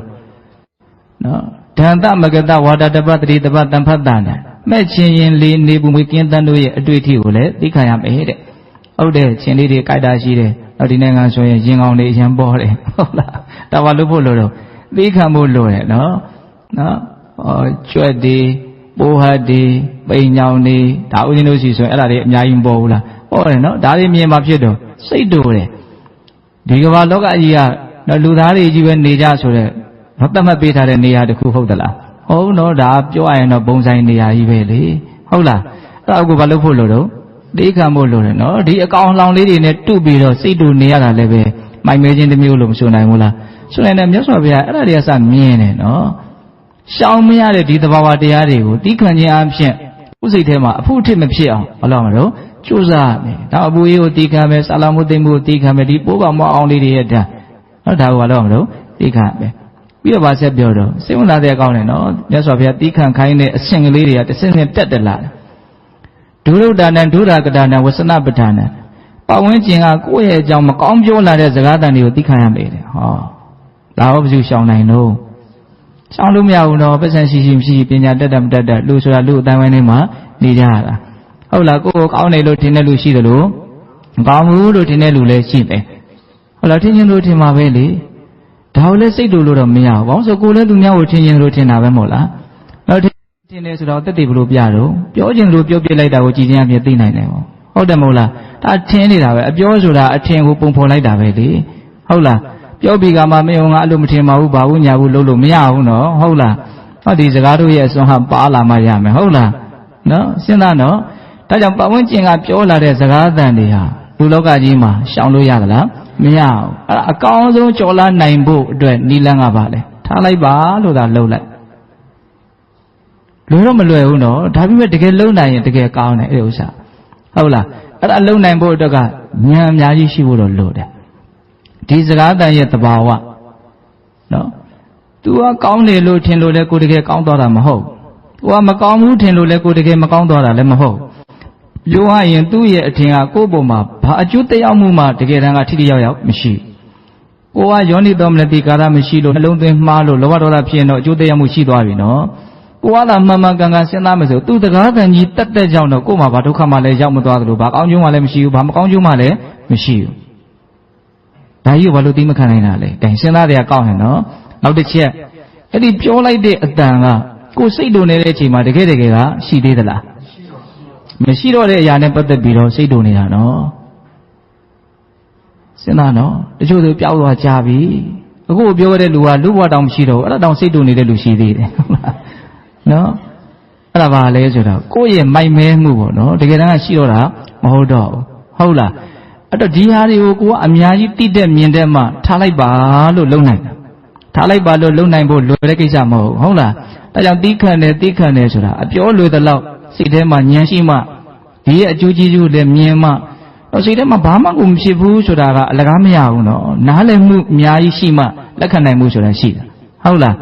နော်တီးခံတယ်ဆိုတာအမှန်လက်ခံလိုက်တာပဲထားလိုက်ပါရပါလေတကယ်တမ်းကဘာအကျိုးသက်ရောက်မှုမှလည်းတိတ်ပြီးတော့ရှိတာတော့လည်းမဟုတ်ဘူးကိုနားလေတဲ့အခါကျတော့စိတ်ထဲမှာပေါ့ပါဖြစ်တယ်ပေါ့ဟုတ်လားဒါကြောင့်ပတ်ဝန်းကျင်ကပြောလာတဲ့စကားတန်တွေကိုဘာလို့ရမလို့သိခံရပဲတဲ့လေးချက်ရှိသွားပြီနော်အပူရေကိုသိခံရမယ်ဆလာမှုသိမ့်မှုသိခံရမယ်ပိုးကောင်မွားကောင်လေးတွေကိုသိခံရမယ်ပတ်ဝန်းကျင်ကကိုယ့်ဘောပြောလာတဲ့မကောင်းတဲ့စကားတန်တွေကိုသိခံရမယ်ဟောနောက်တစ်ချက်လာပြီအဲ့ဒါဘာပြောတော့ဆိုတော့ဥပ္ပန္နတတိတိကာနဝေဒနာနတိဗ္ဗာနခရဏကတုကာနအတာတာနအမနာပါဏဒီဝတကဇာတိကောဟောတိဒီခန္ဓာကိုယ်ကြီးကဖြစ်ပေါ်လာတဲ့အခံရခက်တဲ့ယောဂဝေဒနာတွေကြောင့်ဖြစ်လာတဲ့ဆင်းရဲမှုပင်ပန်းမှုပူလောင်မှုဒုက္ခတွေရှိတယ်ဟုတ်လားအခုတရားဓမ္မတို့အရင်တို့ပြုံပြုံရွှင်ရွှင်လန်းလန်းဆန်းဆန်းနေနိုင်တယ်ဆိုတာမြေထာဝရနေရာမှာမဟုတ်ဘူးဒီတိုင်းလေးတည်နေမှာလည်းမဟုတ်ဘူးနော်တစ်ချိန်မှမဖြစ်လာမလို့ယိုယွင်းလာမယ်အိုမင်းလာမယ်ကျွင်းချက်တွေများလာမယ်အကြက်ခဲမှုတွေကိုစဉ်ဆက်မပြတ်ခံစားရမယ်ဒါဘဝရဲ့အဖြစ်မနေရင်ဆိုင်ရမယ်အမှန်တရားပဲအဲ့ဒါလို့နော်တရားဓမ္မတို့ဦးဇင်းတို့ဘဝခန္ဓာရဲ့အမှန်တရားကိုသိပြီးတော့ကြုံလာဆုံလာတဲ့အခါမှာအဲ့ဒါတွေကိုဘာလုပ်နိုင်ရမှာလဲတော့သိခံရမယ်တဲ့ဒါအဲ့ဒီအချိန်ကျတော့ကိုယ်တကယ်လို့စိတ်တူမယ်ဆိုရင်ဘယ်သူကမြန်စိတ်တူဖို့စဉ်းစားမလို့နော်ဒီပြင်ကိစ္စတွေနဲ့ပတ်သက်ပြီးတော့စိတ်တူပြီဆိုရင်တော့စိတ်တူကြလူတွေကအများများတယ်လေဘယ်သူကြောင့်ဘဝကြောင့်ဟုတ်လဲညှို့ထိုးကြတဲ့အများကြီးရှိတယ်ဟုတ်လားအဲ့ခန္ဓာကိုယ်ကြီးကပေါက်ပြန်ပျက်စီးလို့ဒုက္ခတွေရောက်လာပြီအစင်မပြေမှုတွေဖြစ်လာပြီအဲ့ကြတော့ဘယ်သူကလည်းညှို့ထိုးမလို့ညှို့ထိုးကြမရှိတော့ဘူးဟုတ်လားတကယ်လို့လက်ညှိုးထိုးခြင်းနဲ့ဆိုရင်လည်းကိုယ့်ကိုယ်ပဲထိုးဖို့ရှိတော့တယ်နော်မင်းမတိနားမလည်မှုကြောင့်လိုချင်မဲ့မောလို့ရှားခဲ့တဲ့ဒီဘဝခန္ဓာကြီးကတော့ဒီလိုတွေဖြစ်ကုန်ပြီကိုယ့်ကိုယ်ပြန်ပြောဖို့လိုတယ်နော်မင်းလိုချင်လို့ရထားတဲ့ဒီခန္ဓာကိုယ်ကြီးကတော့ဒီလိုတွေဖြစ်နေပြီဒါမျိုးနောက်ထပ်ရကျင်သင်သေးသလားမရကျင်သင်ဘူးလားဆိုတာမင်းစဉ်းစားအဲ့လိုမျိုးလေးမပြောနိုင်ရင်တော်တော်ကောင်းမယ်နော်ဟုတ်တယ်မဟုတ်လားစဉ်းစားနော်ကိုလိုချင်လို့ရခဲ့တာပဲလေဒါကြီးကဟုတ်တယ်မဟုတ်လားနော်အစဉ်ပြေနေတုန်းကပြုံးနေအစဉ်ပြေတော့မှဒုက္ခပါပဲရှုပြီးတော့ဒေါသတွေဖြစ်နေရင်လည်းပဲဒါလည်းပဲအရှင်းမပြေဘူးဟုတ်တယ်မို့လားဒါကြောင့်ဒီဥစ္စာတွေကအများကြီးနားလည်ထားဖို့လိုအပ်တယ်ပေါ့ဒါမြတ်စွာဘုရားကအသက်ကိုတောင်နှုတ်ယူသွားနိုင်လောက်အောင်ပြင်းထန်တဲ့ဟောဒီအသုံးလုံးလေးပါပါတယ်နော်ဒီထဲမှာဘယ်ဖြစ်လာမှာတော့ဒီခန္ဓာကိုယ်ကြီးကပဲဖြစ်လာမှာကိုယ်အလွန်ချစ်မြတ်လို့တဲ့ခန္ဓာကိုယ်ကြီးကပဲကိုယ်အလွန် ကြောက်ရွံ့တဲ့ထိတ်လန့်တုန်လှုပ်ဆက်ဆုပ်တဲ့ဆင်းရဲဒုက္ခတွေကိုပေးမှာဟုတ်တယ်မဟုတ်လားအဲ့ဒါကိုဘာလို့မှာလဲတော့သိခံရမယ်တဲ့အဲ့တော့လွယ်မလားဆိုတော့မလွယ်ဘူးနော်များသောအားဖြင့်အဲ့ဒီအခြေအနေကြောင့်ရင်သိမခံနိုင်ကြတာပဲများတယ်ဒါကြောင့်ဒီသိခံမှုကိုနော်လေ့ကျင့်မှုနဲ့အရည်အသွေးတက်အောင်ဘာလို့သင်တော့ကြိုးစားအထောက်သင်တာနော်ဒါမှအဲ့ဒီအခြေမျိုးမှာဥပ္ပယသိခံရတာလွယ်လွယ်ကူကူရှိမယ်ပေါ့ဟုတ်လားဒါကြောင့်အခုလိုအစရအစဉ်ပြေးပြီးတော့သိခံဖို့အတွက်ဘာမှမခက်တဲ့ကိစ္စလေးတွေကိုပဲသိမခံနိုင်ပါဘူးဆိုတဲ့လူဟာသိခံဖို့အတွက်အရန်ခက်တဲ့အခြေအနေမျိုးမှာသိခံနိုင်ဖို့ဆိုတာပို့ပြီးတော့တောင်မလွယ်တော့ဘူး။တစ်ချက်သားလောက်တော့မမနိုင်လောက်အောင်အပြည့်နေတဲ့လူတွေဟာတပိတ်တာမဆိုရင်ပို့ပြီးတော့မမနိုင်ဘူးနော်။အဲ့တော့ကိုနေစဉ်စိတ်တူနေတဲ့ကိစ္စလေးတွေဟာဘယ်လိုဟာလေးတွေလဲကိုယ့်ကိုစဉ်းစားအောင်။ဟုတ်လား။တော်တော်ဖြစ်နေတဲ့ကိစ္စလေးတွေစဉ်းစားအောင်။ဒီချင်းတရားနဲ့နှိုင်းစားရင်ယောဂဝေဒနာတွေဖြည့်ဆည်းနေတာနဲ့နှိုင်းစားရင်ဘာပြောပါလောက်တော့ဘာမှမပြောပါလောက်ဘူးနော်ကိုကခေါင်းထဲမထည့်ရင်အလိုလိုခွာကြသွားမယ့်အရာတွေပဲလေကိုကအာရခေါင်းထဲထည့်ပြီးတော့ကိုဒေါသတွေဖြစ်နေတာတွေအများကြီးမရှိဘူးလားရှိရဲ့နော်ကိုအားမစင်သားဘူးဆိုရင်ဘာမှကိုမဖြစ်တဲ့အရာတွေပဲများသောအားဖြင့်လူတွေစိတ်တုန်နေတဲ့ကိစ္စတွေကိုလာထိခိုက်လို့စိတ်တူတာဆိုရင်တခါတလေစဉ်းစားလို့ရတယ်တချို့ကိစ္စတွေကကိုမထိခိုက်ပဲနဲ့နေထိုင်နေဘေးကလူတွေကိုစိတ်တူနေတာလည်းရှိသေးရဲ့နော်လာပေါ်မှာမြင်ရကြအဲ့ဒါတွေအဆင်မပြေလို့ဟာဘယ်သူတွေကဘယ်လိုတွေလုပ်နေတာကိုလည်းဘာမှလာထိခိုက်တာမဟုတ်သူဖြစ်နေတာကိုပဲဘာဖြစ်နေတော့ကိုကဒီနေထိုင်နေဒီနေရာနေမှာဖြစ်နေတော့စိတ်တော်နေအဲ့ဒီလောက်ဒေါသဖြစ်ဖို့လွယ်ကူးနေတဲ့လူတယောက်တည်းကိုယ်တိုင်အစဉ်မပြေမှုအကြီးအကျယ်ဖြစ်လာပြီဆိုဘယ်လိုများနေမယ်ထင်လဲအကြီးအကျယ်ဒုက္ခရောက်တော့မှာပဲနော်ဟုတ်တယ်မဟုတ်လားဒါကြောင့်ပေးတဲ့ပေါင်းတော်တို့ဒီတိခံခြင်းတရားကလည်းပြောရင်အရာအလုံးမကျဲဘူးလားကျဲတယ်အဲ့ဒါကိုမြတ်စွာဘုရားအခုသုံးခုမြောက်နိလန်းနေနဲ့ဟောတာနော်ပြီးမခံလို့ရှိရင်ဖြစ်နိုင်တဲ့ကိလေသာအသောတရားတွေကိုသိခံခြင်းဖြင့်ပယ်နိုင်အောင်ကြိုးစားရမယ်ဟုတ်လားဒါကိုသိခံခြင်းဖြင့်ပယ်ရမယ်ကိလေသာကိုသိခံခြင်းဖြင့်ပဲပယ်နိုင်အောင်ကြိုးစားရမယ်လို့ဒီလိုဟောတယ်နိလန်းတစ်ခုရှိသွားပြီတော့သုံးခုရှိသွားပြီနော်ယရှိနာနာတရားကိုစိတ်ကိုစောင့်စည်းရမယ်ဟုတ်လားနော်မှီဝဲတဲ့အရာတွေကိုဉာဏ်ပညာနဲ့စဉ်းစားဆင်ခြင်ပြီးတော့မှီဝဲရမယ်တော့သိခံရမယ့်အရာတွေကိုသိခံရမယ်သုံးခုရှိသွားပြီနော်စောင့်စည်းမိဝဲတိခံမြဲနော်ရှောင်လွဲဖယ်ရှားနော်ရှောင်လွဲဆိုတာကြာရှောင်လွဲဆိုတာပရိဝေဇနနော်ပရိဝေဇနရှောင်လွဲတယ်ဆိုတာဘာကိုပြောတာတော့နော်အကုသိုလ်တွေဖြစ်เสียတွေကိစ္စတွေလောကကြီးမှာရှိတယ်အဲ့ဒါကိုမြတ်စွာဘုရားအသေးစိတ်လေးဘယ်လိုဟောပြတော့ဆိုတော့စင်ချမ်းမြင်းချမ်းခွေးချမ်းနွားချမ်းတွေရှိတဲ့နေရာမသွားနဲ့တဲ့ဟုတ်တယ်အဲ့ဒီနေရာမျိုးသွားလို့ရှိရင်အခက်မသိရင်ဒုက္ခရောက်နိုင်တယ်ဟုတ်လားဆူညောင်ခလုတ်တွေတိတ်များတဲ့နေရာမျိုးမသွားနဲ့တဲ့နော်လိမ့်ကျနိုင်တဲ့နေရာမျိုးကိုမသွားနဲ့တဲ့ဟာနော်တစီတွင်စုပ်ပဲ့တဲ့ချင်းငယ်တွေရောနေတဲ့စိတ်မချမ်းမြေ့ဝေကောင်းတဲ့နေရာမျိုးတွေလည်းမသွားနဲ့ရှောင်ကျင်ရမယ်မရှောင်ကျင်လို့ရှိရင်ဘာဖြစ်နိုင်တော့အကုသိုလ်ဖြစ်နိုင်တယ်နော်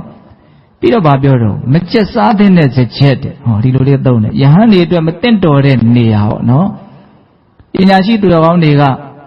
နော်ဒီလူဟာဒီနေရာကိုသွားလေသွားတာရှိတယ်ဒါမကောင်းတဲ့နေရာကြီးပဲလို့ကဲ့ရဲ့တဲ့နဲ့ကဲ့ရဲ့တိုက်တဲ့နေရာမျိုးပေါ့အဲ့ဒီနေရာမျိုးကိုသွားနေပြီးတော့ဗာလဲဆိုတော့မေးယုံမှာရွှေယုံမှာတွေနဲ့လည်းအတူတူနေနေတဲ့နော်အခုပြောခဲ့တာတွေကအလွန်တဘာဝကြပြီးတော့အလွန်လက်တွေ့ကြတယ်ပေါ့နော်အန္တရာယ်ရှိတဲ့နေရာတွေနော်စိတ်ပြည့်စရာကောင်းတဲ့နေရာတွေစိတ်ဆင်းရဲစရာကောင်းတဲ့အခြေအနေမျိုးနဲ့တွေ့ကြုံရမယ့်နေရာမျိုးတွေဟုတ်လားယုံမတန်တရားဖြစ်စရာကောင်းတဲ့မကောင်းတဲ့နေရာတွေဟုတ်လားပြီးတော့မကောင်းတဲ့မိတ်ဆွေတွေဒါမျိုးတွေကိုဘာလို့မလို့ရှောင်ကျင်ရမယ်မရှောင်ကျင်ဘူးဆိုရင် तू ကကုသိုလ်ဖြစ်စရာများလားအကုသိုလ်ဖြစ်စရာများလားအကုသိုလ်ဖြစ်စရာပဲများတယ်ဒါလည်းလိုက်နာနိုင်ရင်တော်တော်ကောင်းမယ်နော်တချို့ကကိုယ်စိတ်အလိုလိုက်ပြီးတော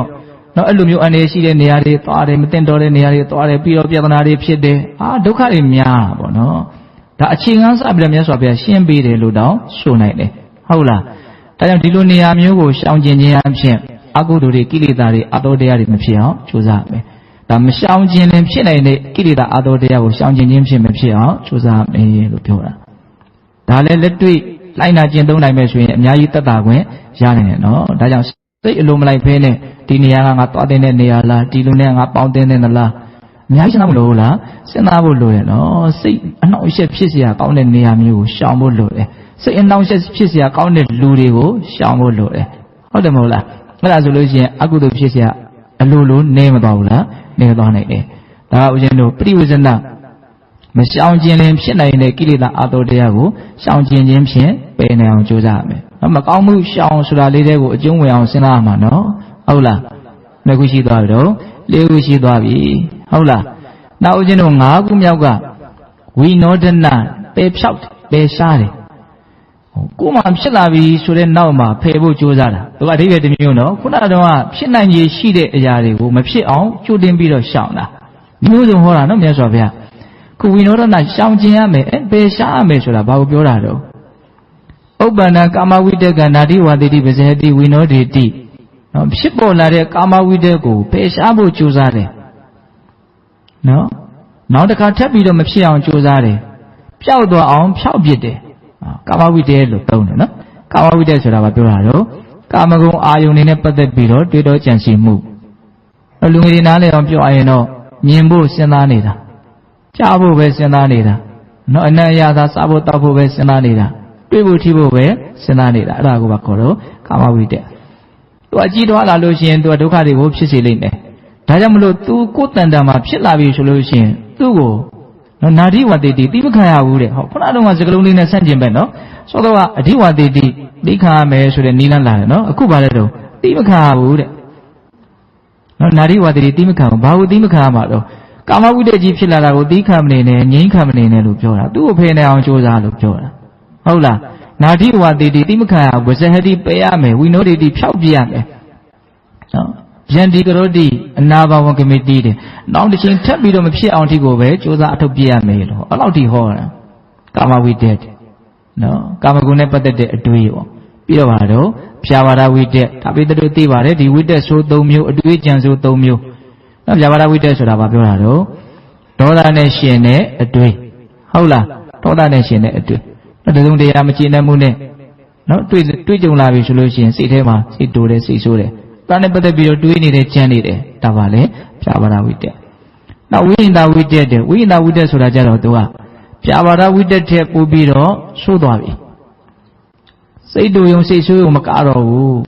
ဖြစ်စည်းဖို့ညှင်းဆဲဖို့ထိသူကစဉ်းစားတာအခုစိတ်တိုတဲ့အရာကတက်မဲ့အရာဖြစ်မယ်ဆိုရင်ပေါက်ချုပ်ပလိုက်မယ်လိန်ထုတ်ပလိုက်မယ်လွှတ်ပလိုက်မယ်ဟုတ်လားကိုစိတ်တိုတဲ့အရာကတက်ရှိဖြစ်မယ်ဆိုရင်ဘာလို့ပြောပလိုက်မယ်ဆွေးပလိုက်မယ်လှုပ်ပလိုက်မယ်နော်အဲ့ဒါပါလေဥယျာဉ်တော်နော်ညှင်းဆဲဖို့ထိစဉ်းစားလာတာပေါ့နော်ဟုတ်လားဒေါသအထွတ်ထိပ်ထိရောက်တယ်လို့ဆိုနိုင်မို့လားဆိုနိုင်တယ်အဲ့ဒီလိုမျိုးပြပါဒဝိတ္တဝိညာဏဝိတ္တနော်အတွေးစိုးအကြံစိုးတွေဖြစ်လာပြီဆိုရင်အဲ့ဒါဘာလို့ရတော့တိမခံရဘူးတဲ့သူ့ကိုပယ်ဖို့ကြိုးစားရမယ်ဖယ်ဖို့ကြိုးစားရမယ်နောက်တစ်ခါထပ်ပြီးတော့မဖြစ်ဖို့ဒီကိုပဲအထောက်ရမယ်အဲ့ဒါကိုမြတ်စွာဘုရားရည်ညွှန်းတာပယ်ရှားခြင်းဖြင့်ပယ်ရမယ်ကိလေသာကိုပယ်ရှားခြင်းဖြင့်ပယ်နိုင်အောင်ကြိုးစားရမယ်ပို့ပြီးတော့ရှင်းအောင်ပြောရရင်နော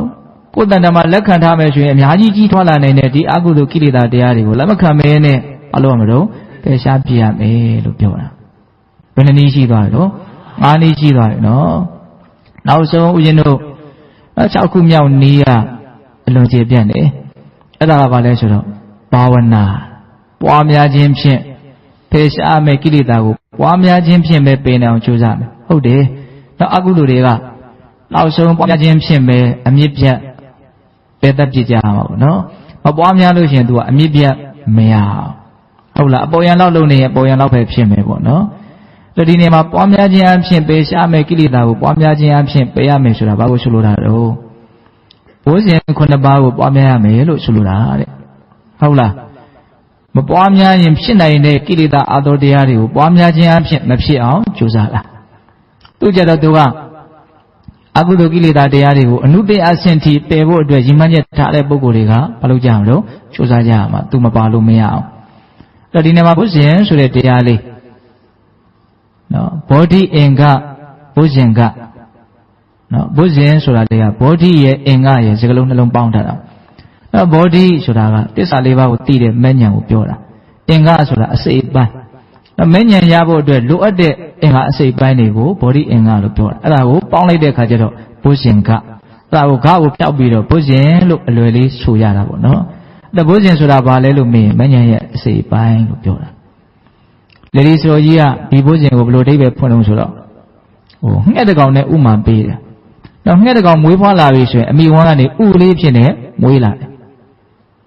။ ဒီကောင်လေးပြန်နိုင်ပြီလားဘယ်ပြန်နိုင်ရင်မလို့သူကအမိဝမ်းကောင်းတွေကဥဖြစ်နေပဲထွက်လာတယ်တခါအဲ့ဒီဥကိုအမေကဝတ်ပေးတဲ့အခါကျတော့အကောင်ပေါက်လာတယ်အကောင်ပေါက်လာတော့ဒီငှက်ပြန်နိုင်ပြီလားဆိုတော့မပြန်နိုင်သေးဘူးဘာလို့လဲအတောင်မှမစုံသေးပဲကို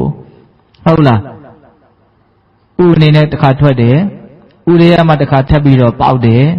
ဝိဇတရဝါခေါ်တာပေါ့နော်နှစ်ခါပေါက်ရတယ်ဟုတ်လားပြန်နိုင်ပြီလားမပြန်နိုင်သေးဘူးအတောင်ပေါက်လာပြီအမွှေးစုံလာပြီဆိုတော့မှသူဘာလို့ပြန်နိုင်ပြီဒါငှက်ရဲ့တဘာဝပေါ့နော်အဲ့ဒါလိုပဲဦးဇင်းတို့နိဗ္ဗာန်ဆိုတဲ့ပန်းတိုင်ကိုပြန်တန်းပြီးတော့သွားလို့ကြတဲ့သူတော်ကောင်းတွေဟာလည်းပဲဘုရားရှင်9ပါးဆိုတဲ့အတောင်လက်စုံရမယ်တဲ့နော်ဘုရားရှင်9ပါးကိုငှက်ရဲ့အတောင်လက်နဲ့ဥမာပေးတာအဲ့ကလေးဟာအမိဝမ်းကောက်ကဥအဖြစ်နဲ့ထွက်လာတယ်ဆိုတာဘာကိုညင်ညွှန်းတာတုံးဆိုတော့မွေးရပါစိတ်ယူစိတ်မိုက်ပျောက်ပြီးတော့နော်တမာတိရှိအောင်တည်ငြိမ်အောင်ကြိုးစားအထောက်တာကိုညင်ညွှန်းတာတဲ့ဆိုလို့ရနော်ဝင်လေထွက်လေကိုရှုမှတ်လို့ပဲဖြစ်ဖြစ်ကာကတာတိတမျိုးမျိုးကိုပဲရှုမှတ်လို့ပဲဖြစ်ဖြစ်စိတ်ငြိမ်လာတယ်တီးလာတယ်ဆိုရင်ဒါစိတ်ယူစိတ်နှံပျောက်သွားတယ်လို့ဆိုအေးများသောအားဖြင့်ဒီကမှာတို့ဦးဇင်းတို့တွေဟာတာမန်အချိန်မှာကိုယ်စိတ်ဟာယူနှမ်းနေဆိုတာမသိနိုင်ပြီလို့ဘာဝနာပွားများကြည့်တဲ့အချိန်ကျမှနည်းနည်းလေးတောင်ငြိမ်ဖို့မလွယ်ပါလားဆိုတာသိရတယ်ဟုတ်လားဒါကြောင့်ဘာဝနာရှုအောင်ကြည့်မယ်ဆိုရင်တာမန်ပုဂ္ဂိုလ်ရဲ့စိတ်ဟာနော်ယူသွနေတဲ့စိတ်လို့ဆိုကြီးကပြောတယ်အဲ့ဒါကိုကမ္မထံဘာဝနာတစ်မျိုးမျိုးကိုအသားကျအောင်ကြိုးစားလိုက်မှအဲ့ဒီစိတ်ယူစိတ်မဲ့ကပျောက်သွားတာအဲ့ဒါဥဖြစ်နေမွေးလာတာနဲ့တူတယ်တဲ့အဲ့ဒါဆက်ပြီးတော့ဒီယုံနာခန္ဓာရဲ့မတည်မြဲတဲ့အနိစ္စအကောင်းမဟုတ်တဲ့ဒုက္ခအနှစ်သာရကင်းမဲ့တဲ့အနတ္တအိစ္ဆဒုက္ခအနတ္တလက္ခဏာရေး ၃ ပါးကိုသိအောင်ကြိုးစားလို့သိလာတယ်ဆိုလို့ရှိရင်အဲ့ဒါဥတွေကနေထွက်လာတာမသိမှုအဝိဇ္ဇာဥကုံကိုခွဲပြီးတော့ထွက်လာတာပြန်နိုင်ပြီလားနိဗ္ဗာန်ခရီးကိုသူပြန်နိုင်ပြီလားမပြန်နိုင်သေးဘူးတဲ့ဘာလို့လဲဆိုအတောင်လည်းမစုံသေးလို့အဲ့ဒီအတောင်လက်ကဘာကိုရည်ညွှန်းအောင်ဆိုဘုဇင်9ပါးကိုပြောတာတဲ့ဟောဒီလိုသွားနော်ပထမအဆင့်စိတ်တည်ငြိမ်မှုရှိရမယ်ပေါ့ဒုတိယအဆင့်လက္ခဏာရေး ၃ ပါးကိုသိရမယ်ပေါ့တတိယအဆင့်ဘုဇင်9ပါးပြည့်စုံရမယ်အဲ့ဒါဆိုလို့ရှိရင်ငှက်တဲ့ကောင်အတောင်ဆုံးသွားပြီဆိုရင်လူရခီးကိုသူပြန်တန်းသွားလို့ရပြီဘုဇင်9ပါးပြည့်စုံပြီဆိုရင်လည်းအဲ့ဒီပုဂ္ဂိုလ်ဟာနိဗ္ဗာန်ခရီးကိုပြန်တန်းလို့ရပြီနိဗ္ဗာန်တည်းဟူသောပန်းတိုင်ကိုသူရောက်အောင်ပြန်နိုင်ပြီလို့ဆိုလိုတာဒါကလေဒီစတော်ဘုရားကြီးရှင်းပြတဲ့ရှင်းချက်ပေါ့နော်အဲ့တော့ဘုဇင်9ပါးကိုပိဋကပေါင်းသူတော်တို့အားလုံးနားလည်ထားကြပြီလားဖြစ်မလို့ထင်နော်ပတိတံဘောဇင်ဓမ္မဝိရှယတံဘောဇင်ဝိရိယတံဘောဇင်ပီတိတံဘောဇင်ပတ္တိတံဘောဇင်တမာရိတံဘောဇင်ဥပေက္ခတံဘောဇင်ဟုတ်လားပွားများခြင်းဖြင့်ပယ်ရမယ့်ကိလေသာအာသောတရားကိုပွားများခြင်းဖြင့်ပယ်ရမယ်ဆိုတာဒီအခုပြောခဲ့တဲ့ဘုဇင်9ပါးကိုပွားများရမယ်လို့ဆိုလိုလားတတိတံဘောဇင်ဆိုတာဘာပြောတာတော့ကိုယ်ခန္ဓာမှာဖြစ်เสียအကြောင်းရှိလို့ထင်ရှားဖြစ်ပေါ်လာတဲ့သဘာဝတရားယုံနာတရားတွေကိုအမှန်အကန်အောက်မေ့အမှတ်ရပြီးတော့နေတာကိုတတိတံဘောဇင်လို့ခေါ်တာတတိပဋ္ဌာန်တရား၄ပါးရာမှာဖြစ်ပေါ်တဲ့တတိကိုဆိုလိုတာပေါ့နော်အမှနားမလည်ကြမရှိဘူးနော်အဲ့ဓမ္မဝိရှယတံဘောဇင်ဆိုတာဒီယုတ်ဒီနံဒီသဘာဝတရားတွေကိုပိုင်းခြားဝေဖန်စီစစ်တရားကိုကောက်ရင်ဉာဏ်ပညာပေါ့ဒါတွေကပုဂ္ဂိုလ်တ attva မဟုတ်ဘူးသဘာဝတရားတွေလို့အခြေခံပိုင်းဖြတ်ဟုတ်လားဒါတွေကဖန်ဆင်းတာလို့ဖြစ်တာမဟုတ်ဘူးအကြောင်းပဲဖြစ်တာလည်းမဟုတ်ဘူးအကြောင်းအကျိုးသဘာဝတရားတွေလို့နားလည်အောင်ကြိုးစားတယ်ဒါတွေကဖြစ်ပြီးမရှိတော့တဲ့သဘောတွေပဲလို့အနိစ္စကိုသိအောင်ကြိုးစားတယ်ဒီယုတ်ဒီနံဒီသဘာဝတရားတွေဟာဘယ်လိုသဘောရှိတဲ့တရားတွေလဲလို့ဝေဖန်စီစစ်ပိုင်းခြားတာကိုဓမ္မဝိရှယလို့ခေါ်တယ်နော်သူလည်းပဲပွားများမယ်နိဗ္ဗာန်ရောက်ကြောင်းတရားအောင်ဓမ္မဝိရှယတံဘောဇင်ပြီးတော့ပါလာတော့ဝိရိယတံဘောဇင်အဲ့ဒီတတိနဲ့အဲ့ဒီအတိဉာဏ်ပညာကိုစင်စစ်မပြတ်ကိုယ်တန်တာမှာဖြစ်အောင်ကြိုးစားတာဒါမှကြိုးစားရင်တတိကမဖြစ်ဘူးဟုတ်လားတတိဖြစ်အောင်ဘာလို့ဖို့လို့တော့ကြိုးစားဖို့လိုတယ်နော်ဒီတိုင်းနေရင်လည်းတတိကဖြစ်နေမှာမဟုတ်ဘူးဟုတ်လားအဲ့ဒါတတိဖြစ်နေအောင်ကြိုးစားနေတာကိုပဲဒီနေရာမှာပါခေါ်တော့ဝိရိယနော်ဒါပါလေဝိရိယတံဘောဇင်အဲ့လိုအရင်တို့တတိရဲ့ပညာရဲ့ဝိရိယရဲ့ကြိုးစားတဲ့အခါမှာစိတ်ထဲမှာကိလေသာကင်းတဲ့အတွက်ကြောင့်နော်နှစ်သက်မှုပီတိဆိုတဲ့သဘာဝတရားဟာဖြစ်လာတယ်အဲ့ဒါပီတိတံဘောဇင်စိတ်ထဲမှာနှစ်သက်တယ်ဟုတ်လားပြီးရင်ဘာဆက်ဖြစ်လာမလို့ပတ္တိတဲ့နှလုံးစိတ်ဝါငြိမ်းအေးတယ်နော်ဒါလည်းပဲဘုဇင်ပဲနော်ပွားများမှာဟုတ်လားပြီးရင်ဘာလာတော့တမာတိတဲ့ငြိမ်းအေးလာပြီဆိုတော့တည်ငြိမ်မှုရလာတယ်အစိတ်ချမ်းသာမှုရှိတဲ့အခါတည်ငြိမ်မှုရှိလာတာပေါ့နော်အဲ့ဒါဘာခေါ်တော့တမာတိတံဘောဇင်အဲ့ဒီလိုတည်ငြိမ်မှုရှိလာပြီဆိုတဲ့အခါကျတော့နော်အလေအလတ်နော်လေးလူရှုနိုင်ခြင်းလို့ဆိုတဲ့မြင့်မြတ်တဲ့ဥပေက္ခသူတော်ကောင်းတရားဟာဖြစ်ပေါ်လာတယ်။ဟောချမ်းသာလို့လည်းပဲ စိတ်တက်တာမျိုးဆင်းရဲလို့တဲ့စိတ်ပြက်တာမျိုးအကောင်းဆိုးကြောင့်စိတ်မတုန်လို့ဖဲနဲ့ချိန်ဝင်ရှာလို့ဟိုဘက်လည်းခေါင်းမပြူဒီဘက်လည်းခေါင်းမပြူအလက်တက်မှတ်စွာ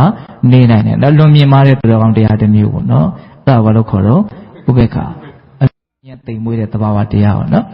အဲ့ဒါလည်းပါလေပွားများအထောက်ရမယ်ဘုဇင်တရားအောင်တော့အခြေခံကဒီဘုဇင်9ပါးထဲမှာဘာအခြေခံလဲလို့မေးရင်တတိယအခြေခံပဲဒါကြောင့်ဦးဇင်းတို့အာနာပါနကမ္မဋ္ဌာန်းကိုစီးပြန်လို့ရှိရဲ့တတိပဋ္ဌာန်တရား၄ပါးပြည့်စုံလိမ့်မယ်လို့မြတ်စွာဘုရားဟောတယ်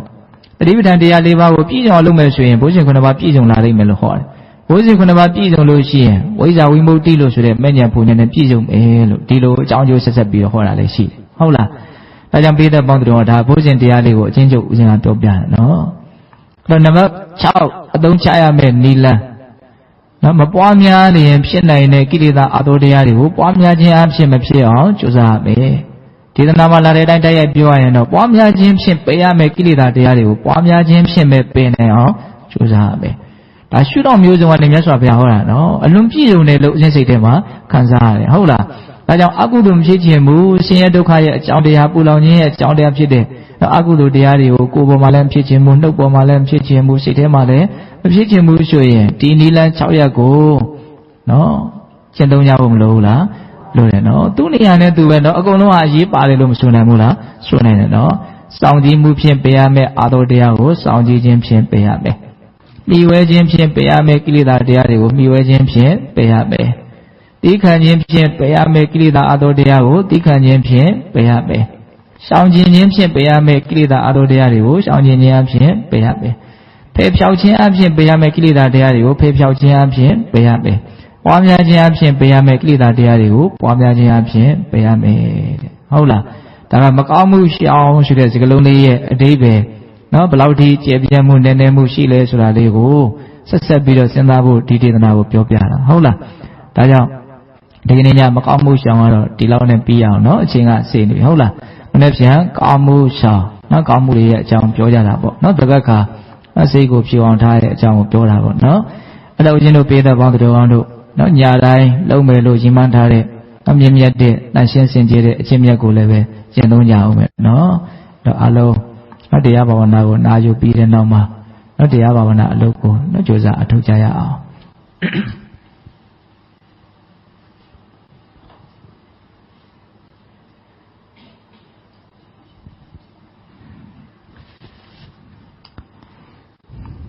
အလုံးမိမိတို့ကြိုးစားအထောက်နေတဲ့နည်းများနဲ့ကြိုးစားအထောက်မယ်ဆိုရင်လည်းပဲကြိုးစားအထောက်နိုင်ကြပါတယ်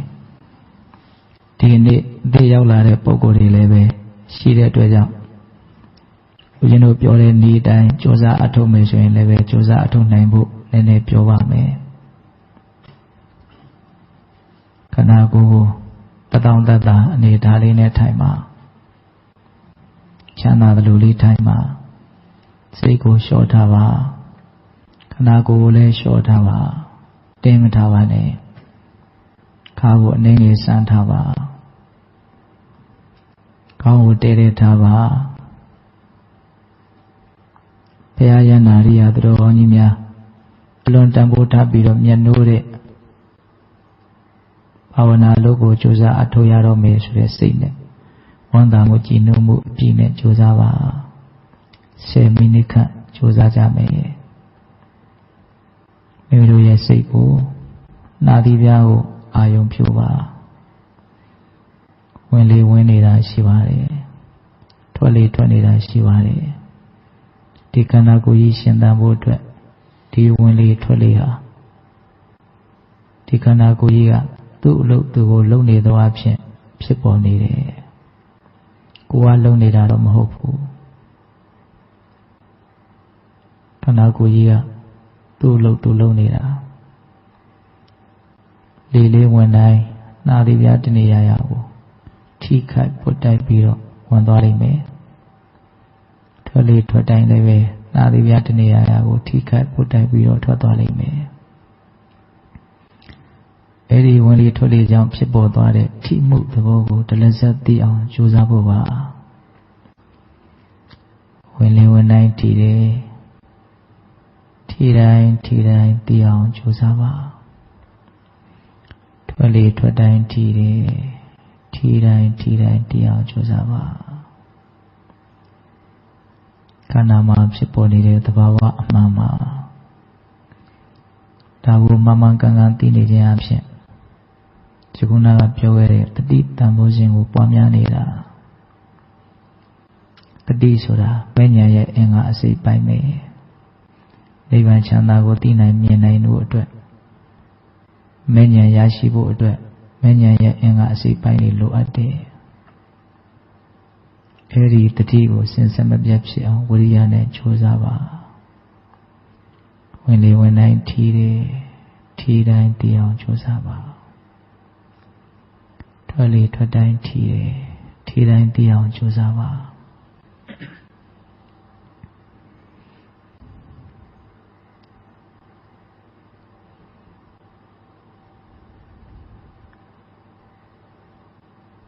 အမြင့်မြတ်ဆုံးသောလုပ်ငန်းကိုကြိုးစားလုပ်ကိုင်နေကြတာဘာလို့အမြင့်မြတ်ဆုံးလို့ပြောရလဲထီတာကိုသိနေတိုင်းသီလသမารိပညာသိက္ခာ3ရပ်မိမိတဏ္ဍာမှာတီးနေတာဒါကြောင့်မြင့်မြတ်တယ်လို့ပြောရတာထီတာကိုသိတာကာယကံဝစီကံအောင်ကျမှုအပြစ်ရှိမှုတွေကင်းကွာနေတယ်ဒါကြောင့်သီလသိက္ခာသီလသာသနာနဲ့မိမိတဏ္ဍာမှာတီးနေတယ်ထီတာကိုသိနေတော့မှ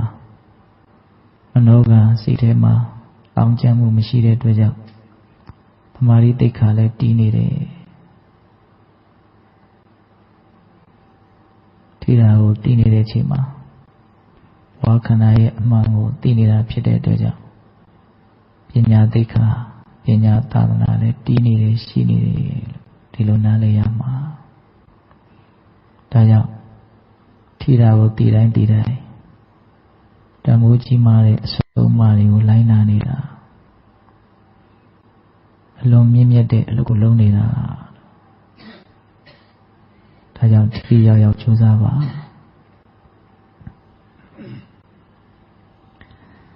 တည်ချာလုပ်ပါစီဆက်လုပ်ပါကိုဘလို့လုပ်တယ်လဲဆိုတာကိုဘလို့လူလဲဆိုတာရဲ့အဖြေပါခပ်ပေါ်မလုပ်ပါနဲ့ရော့တီရော်ရဲမလုပ်ပါနဲ့လေးစားလုပ်ပါဝင်ဒီဝင်တိုင်းထီတိုင်းတည်အောင်ကြိုးစားပါထွက်လေထွက်တိုင်းထီတိုင်းတည်အောင်ကြိုးစားပါ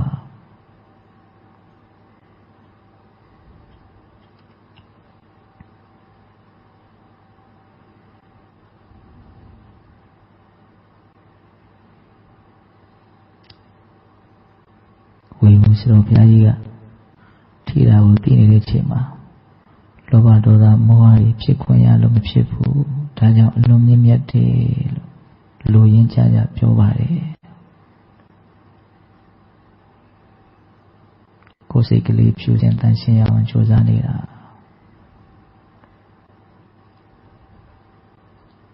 စိတ်ဓာတ်ဖြူစင်တန်ရှင်းမှသိတဲ့ဓာတ်ကိုသိနိုင်တာဒါကြောင့်ဒီခန္ဓာရဲ့သဘာဝအမှန်ဖြစ်တဲ့ဝင်လေထွက်လေကြောင့်ဖြစ်ပေါ်နေတဲ့ထိမှုသဘောကိုတလက်ဆက်သိအောင်လုပ်ပါ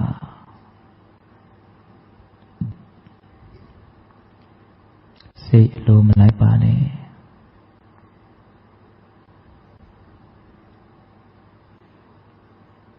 ဘာပဲဖြစ်တလက်ဆက်သိအောင်ဒီချိန်လေးမှာကြိုးစားမယ်ဆိုတဲ့စိတ်နဲ့လုပ်ပါ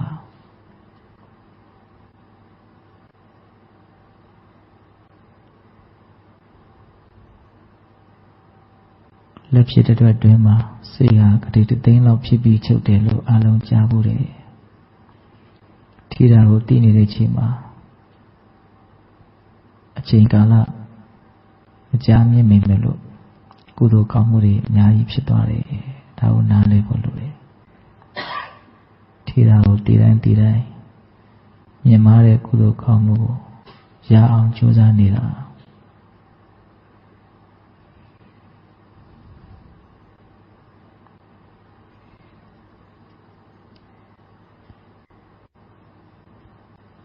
စိတ်ဆက်ဆက်သိအောင်လုပ်ပါဝင်လေဝင်တိုင်းထီတယ်ထီတိုင်းသိအောင်လုပ်ပါထွက်လေထွက်တိုင်းထီတယ်ထီတိုင်းသိအောင်လုပ်ပါ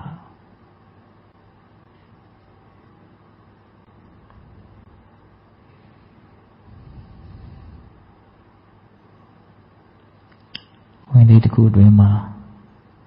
ဖြစ်ပေါ်နေတဲ့ထိမှုဟာတစ်ခုလည်းမဟုတ်ပါဘူးထိမှုသဘောတွေတစ်ခုပြီးတစ်ခုဖြစ်ပေါ်သွားတာစင်စစ်မပြတ်ဖြစ်ပေါ်သွားတဲ့ထိမှုအသေးစိတ်သိအောင်ကြိုးစားပါထွက်လေကြောင့်ဖြစ်ပေါ်သွားတဲ့ထိမှုဟာလည်းတစ်ခုလည်းမဟုတ်ပါဘူးထိမှုသဘောတွေတစ်ခုပြီးတစ်ခုစင်စစ်မပြတ်ဖြစ်ပေါ်နေတာဒါကိုအသေးစိတ်သိအောင်အားစိုက်ပါ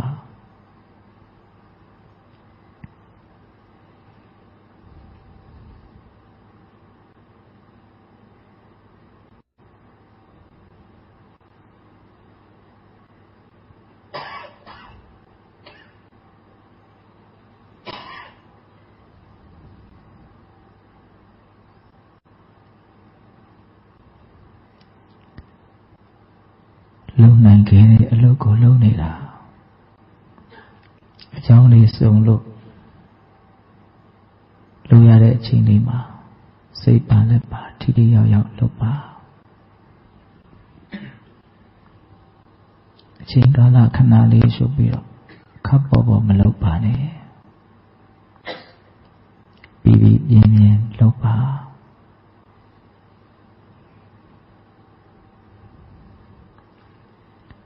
ဝင်လေဝင်တိုင်းထီတယ်ထီတိုင်းသိနေအောင်လုပ်ပါထွက်လေထွက်တိုင်းထီတယ်ထီတိုင်းသိနေအောင်လုပ်ပါ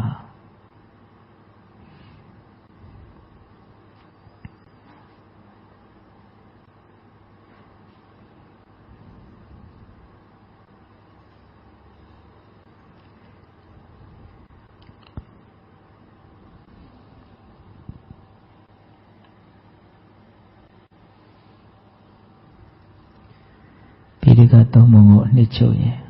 ဘောဓိပက္ခိယတရား39ပါးရတယ်လို့ဆိုပါတယ်ဘောဓိပက္ခိယတရား39ပါးကိုအနှစ်ချုပ်ရင်မဂ္ဂင်10ပါးရတယ်လို့ဆိုပါတယ်မဂ္ဂင်10ပါးကိုအနှစ်ချုပ်ရင်သီလသမာဓိပညာသိက္ခာ3ပါးရတယ်လို့ဆိုပါတယ်သိက္ခာ3ပါးကိုအနှစ်ချုပ်ရင်တော့အပမဒါဆိုတဲ့တတိတရားတစ်ခုရတယ်ဒါကြောင့်ထီတာကိုတည်တိုင်းတတိတွေဖြစ်နေတာ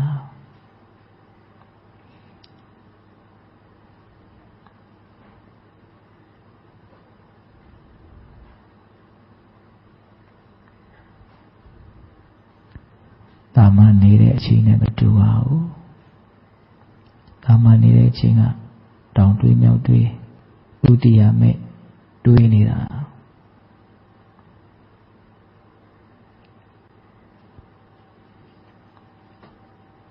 ခန္ဓာရဲ့အကြောင်းကိုသိအောင်မြင်အောင်ကြိုးစားနေတာ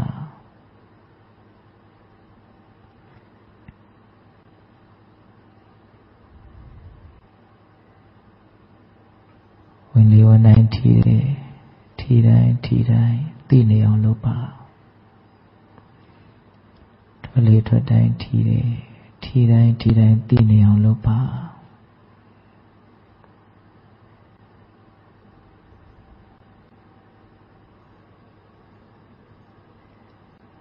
ဝင်လေထွက်လေကြောင့်ဖြစ်ပေါ်တဲ့ထိမှုမထင်ရှားရင်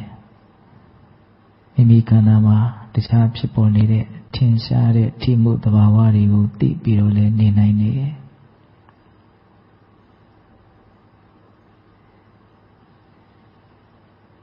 တစ်မျိုးပြီးတစ်မျိုးတစ်ခုပြီးတစ်ခုဖြစ်နေတာကိုသိနေအောင်လုပ်ပါအတန်ကြားနေတာရှိတယ်သိနေအောင်လုပ်ကြည့်ပါထိနေတာတွေအမျိုးမျိုးနေရာမှာဖြစ်ပေါ်နေတာရှိတယ်သိနေအောင်လုပ်ကြည့်ပါ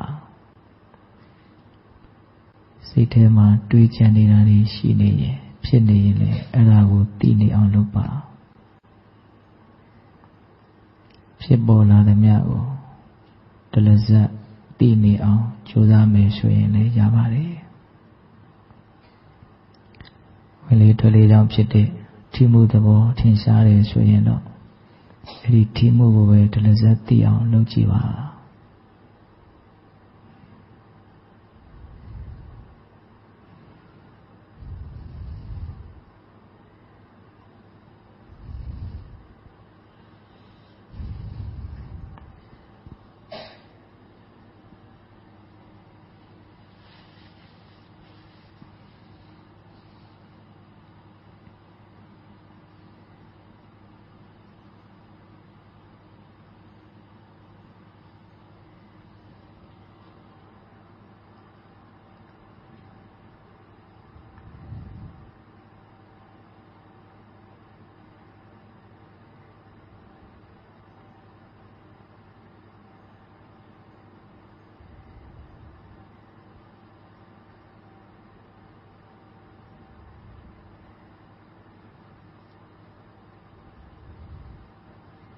ကုသိုလ်ကောင်းမှုဆိုတာ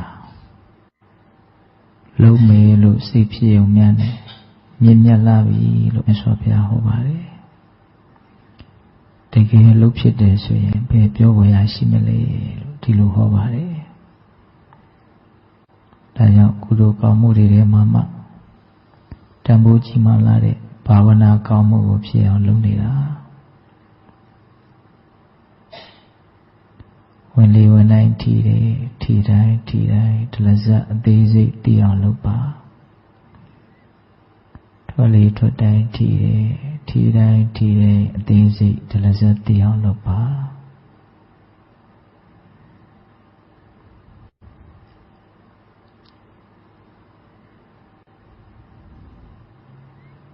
ဒီကြိုးစားအထောက်မှုက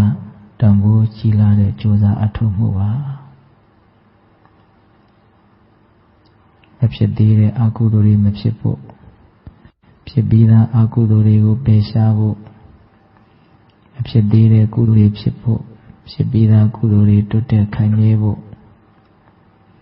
ဒီလိုရည်ရွယ်ချက်နဲ့အထောက်နေတဲ့ဒီဝိရိယဟာသမ္မာဝါယမမှန်ကန်တဲ့မြင့်မြတ်တဲ့ကြိုးစားအထောက်မှုပါဒါကြောင့်ထိမှုသဘောကိုတလဇတ်သိနေအောင်အားစိုက်ပါ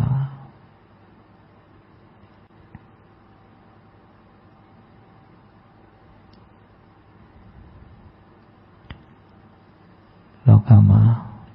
ဘာကူမှမကြိုးစားဘဲနဲ့မရပါဘူးကြိုးစားရတယ်အားထုတ်ရတယ်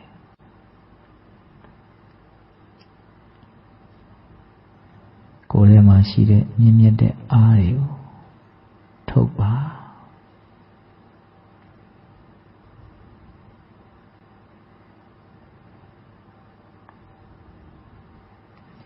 တတိအားဝိရိယအား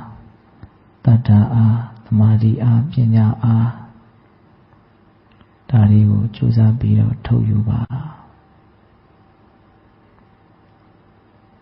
ဒီလိုပါတန်ဖိုးကြီးတဲ့အလုပ်ယုံကြည်တဲ့တတ္တတရားအခြေခံအားကောင်းမှုလိုတယ်ဓမ္မကြိုးစားမှုဝိရိယအားထက်သန်မှာဝိရိယနဲ့ကြိုးစားမှတတိဆိုတာဖြစ်တာတတိအားတတိဆိုတာစင်စစ်မပြတ်ဖြစ်မှတည်ငြိမ်မှုဆိုတဲ့သမာဓိကရနိုင်တာတည်ငြိမ်မှုသမာဓိရှိမှဖြစ်မှယုံနာခန္ဓာရဲ့အခြေအနေမှန်ကိုသိမြင်တဲ့ပညာဆိုတာဖြစ်ထွန်းလာတာတတ္တဝရိယတတိသမာဓိပညာပါခိုင်ကျွန်တော်15မိနစ်တောင်ရှိပါပြီနော်အားလုံးချိန်ရှိပါပြီဒီကနေ့ပိဋကပေါင်းတော်ကောင်းတို့ကြိုးစားအထောက်ကြရသောဒါနသီလသမာဓိပညာကုသိုလ်ကောင်းမှုအစွတ်တို့ရဲ့စွမ်းတတ္တိကြောင့်ဘုရားတပည့်တော်တို့သည်မဉ္ဇဉ်ဘုံဉာဏ်မြတ်နိဗ္ဗာန်ကိုလင်းမြန်ထုတ်ကြောင်းမျက်မှောက်ပြုပါရစေကုန်သောဟု ပတ္တနာအောင်စုပြုကြကုန်ရာတည်း တရားတော်များဟောကြားပေးပါတော့ကျေးဇူးရှင်ဆရာတော်ကြီးများနှင့်တကွာတရားနာယူပေးကြပါတော့တရားချစ်ခင်ဓမ္မမိတ်ဆွေသူတော်တင်သူတော်ကောင်းပေါင်းတို့လည်းကျမ်းမာကြပါစေချမ်းသာကြပါစေဘေးရန်ခတ်သိမ်းကင်းခြင်းကြပါစေနှလုံးစိတ်ဝမ်းအေးချမ်းကြပါစေ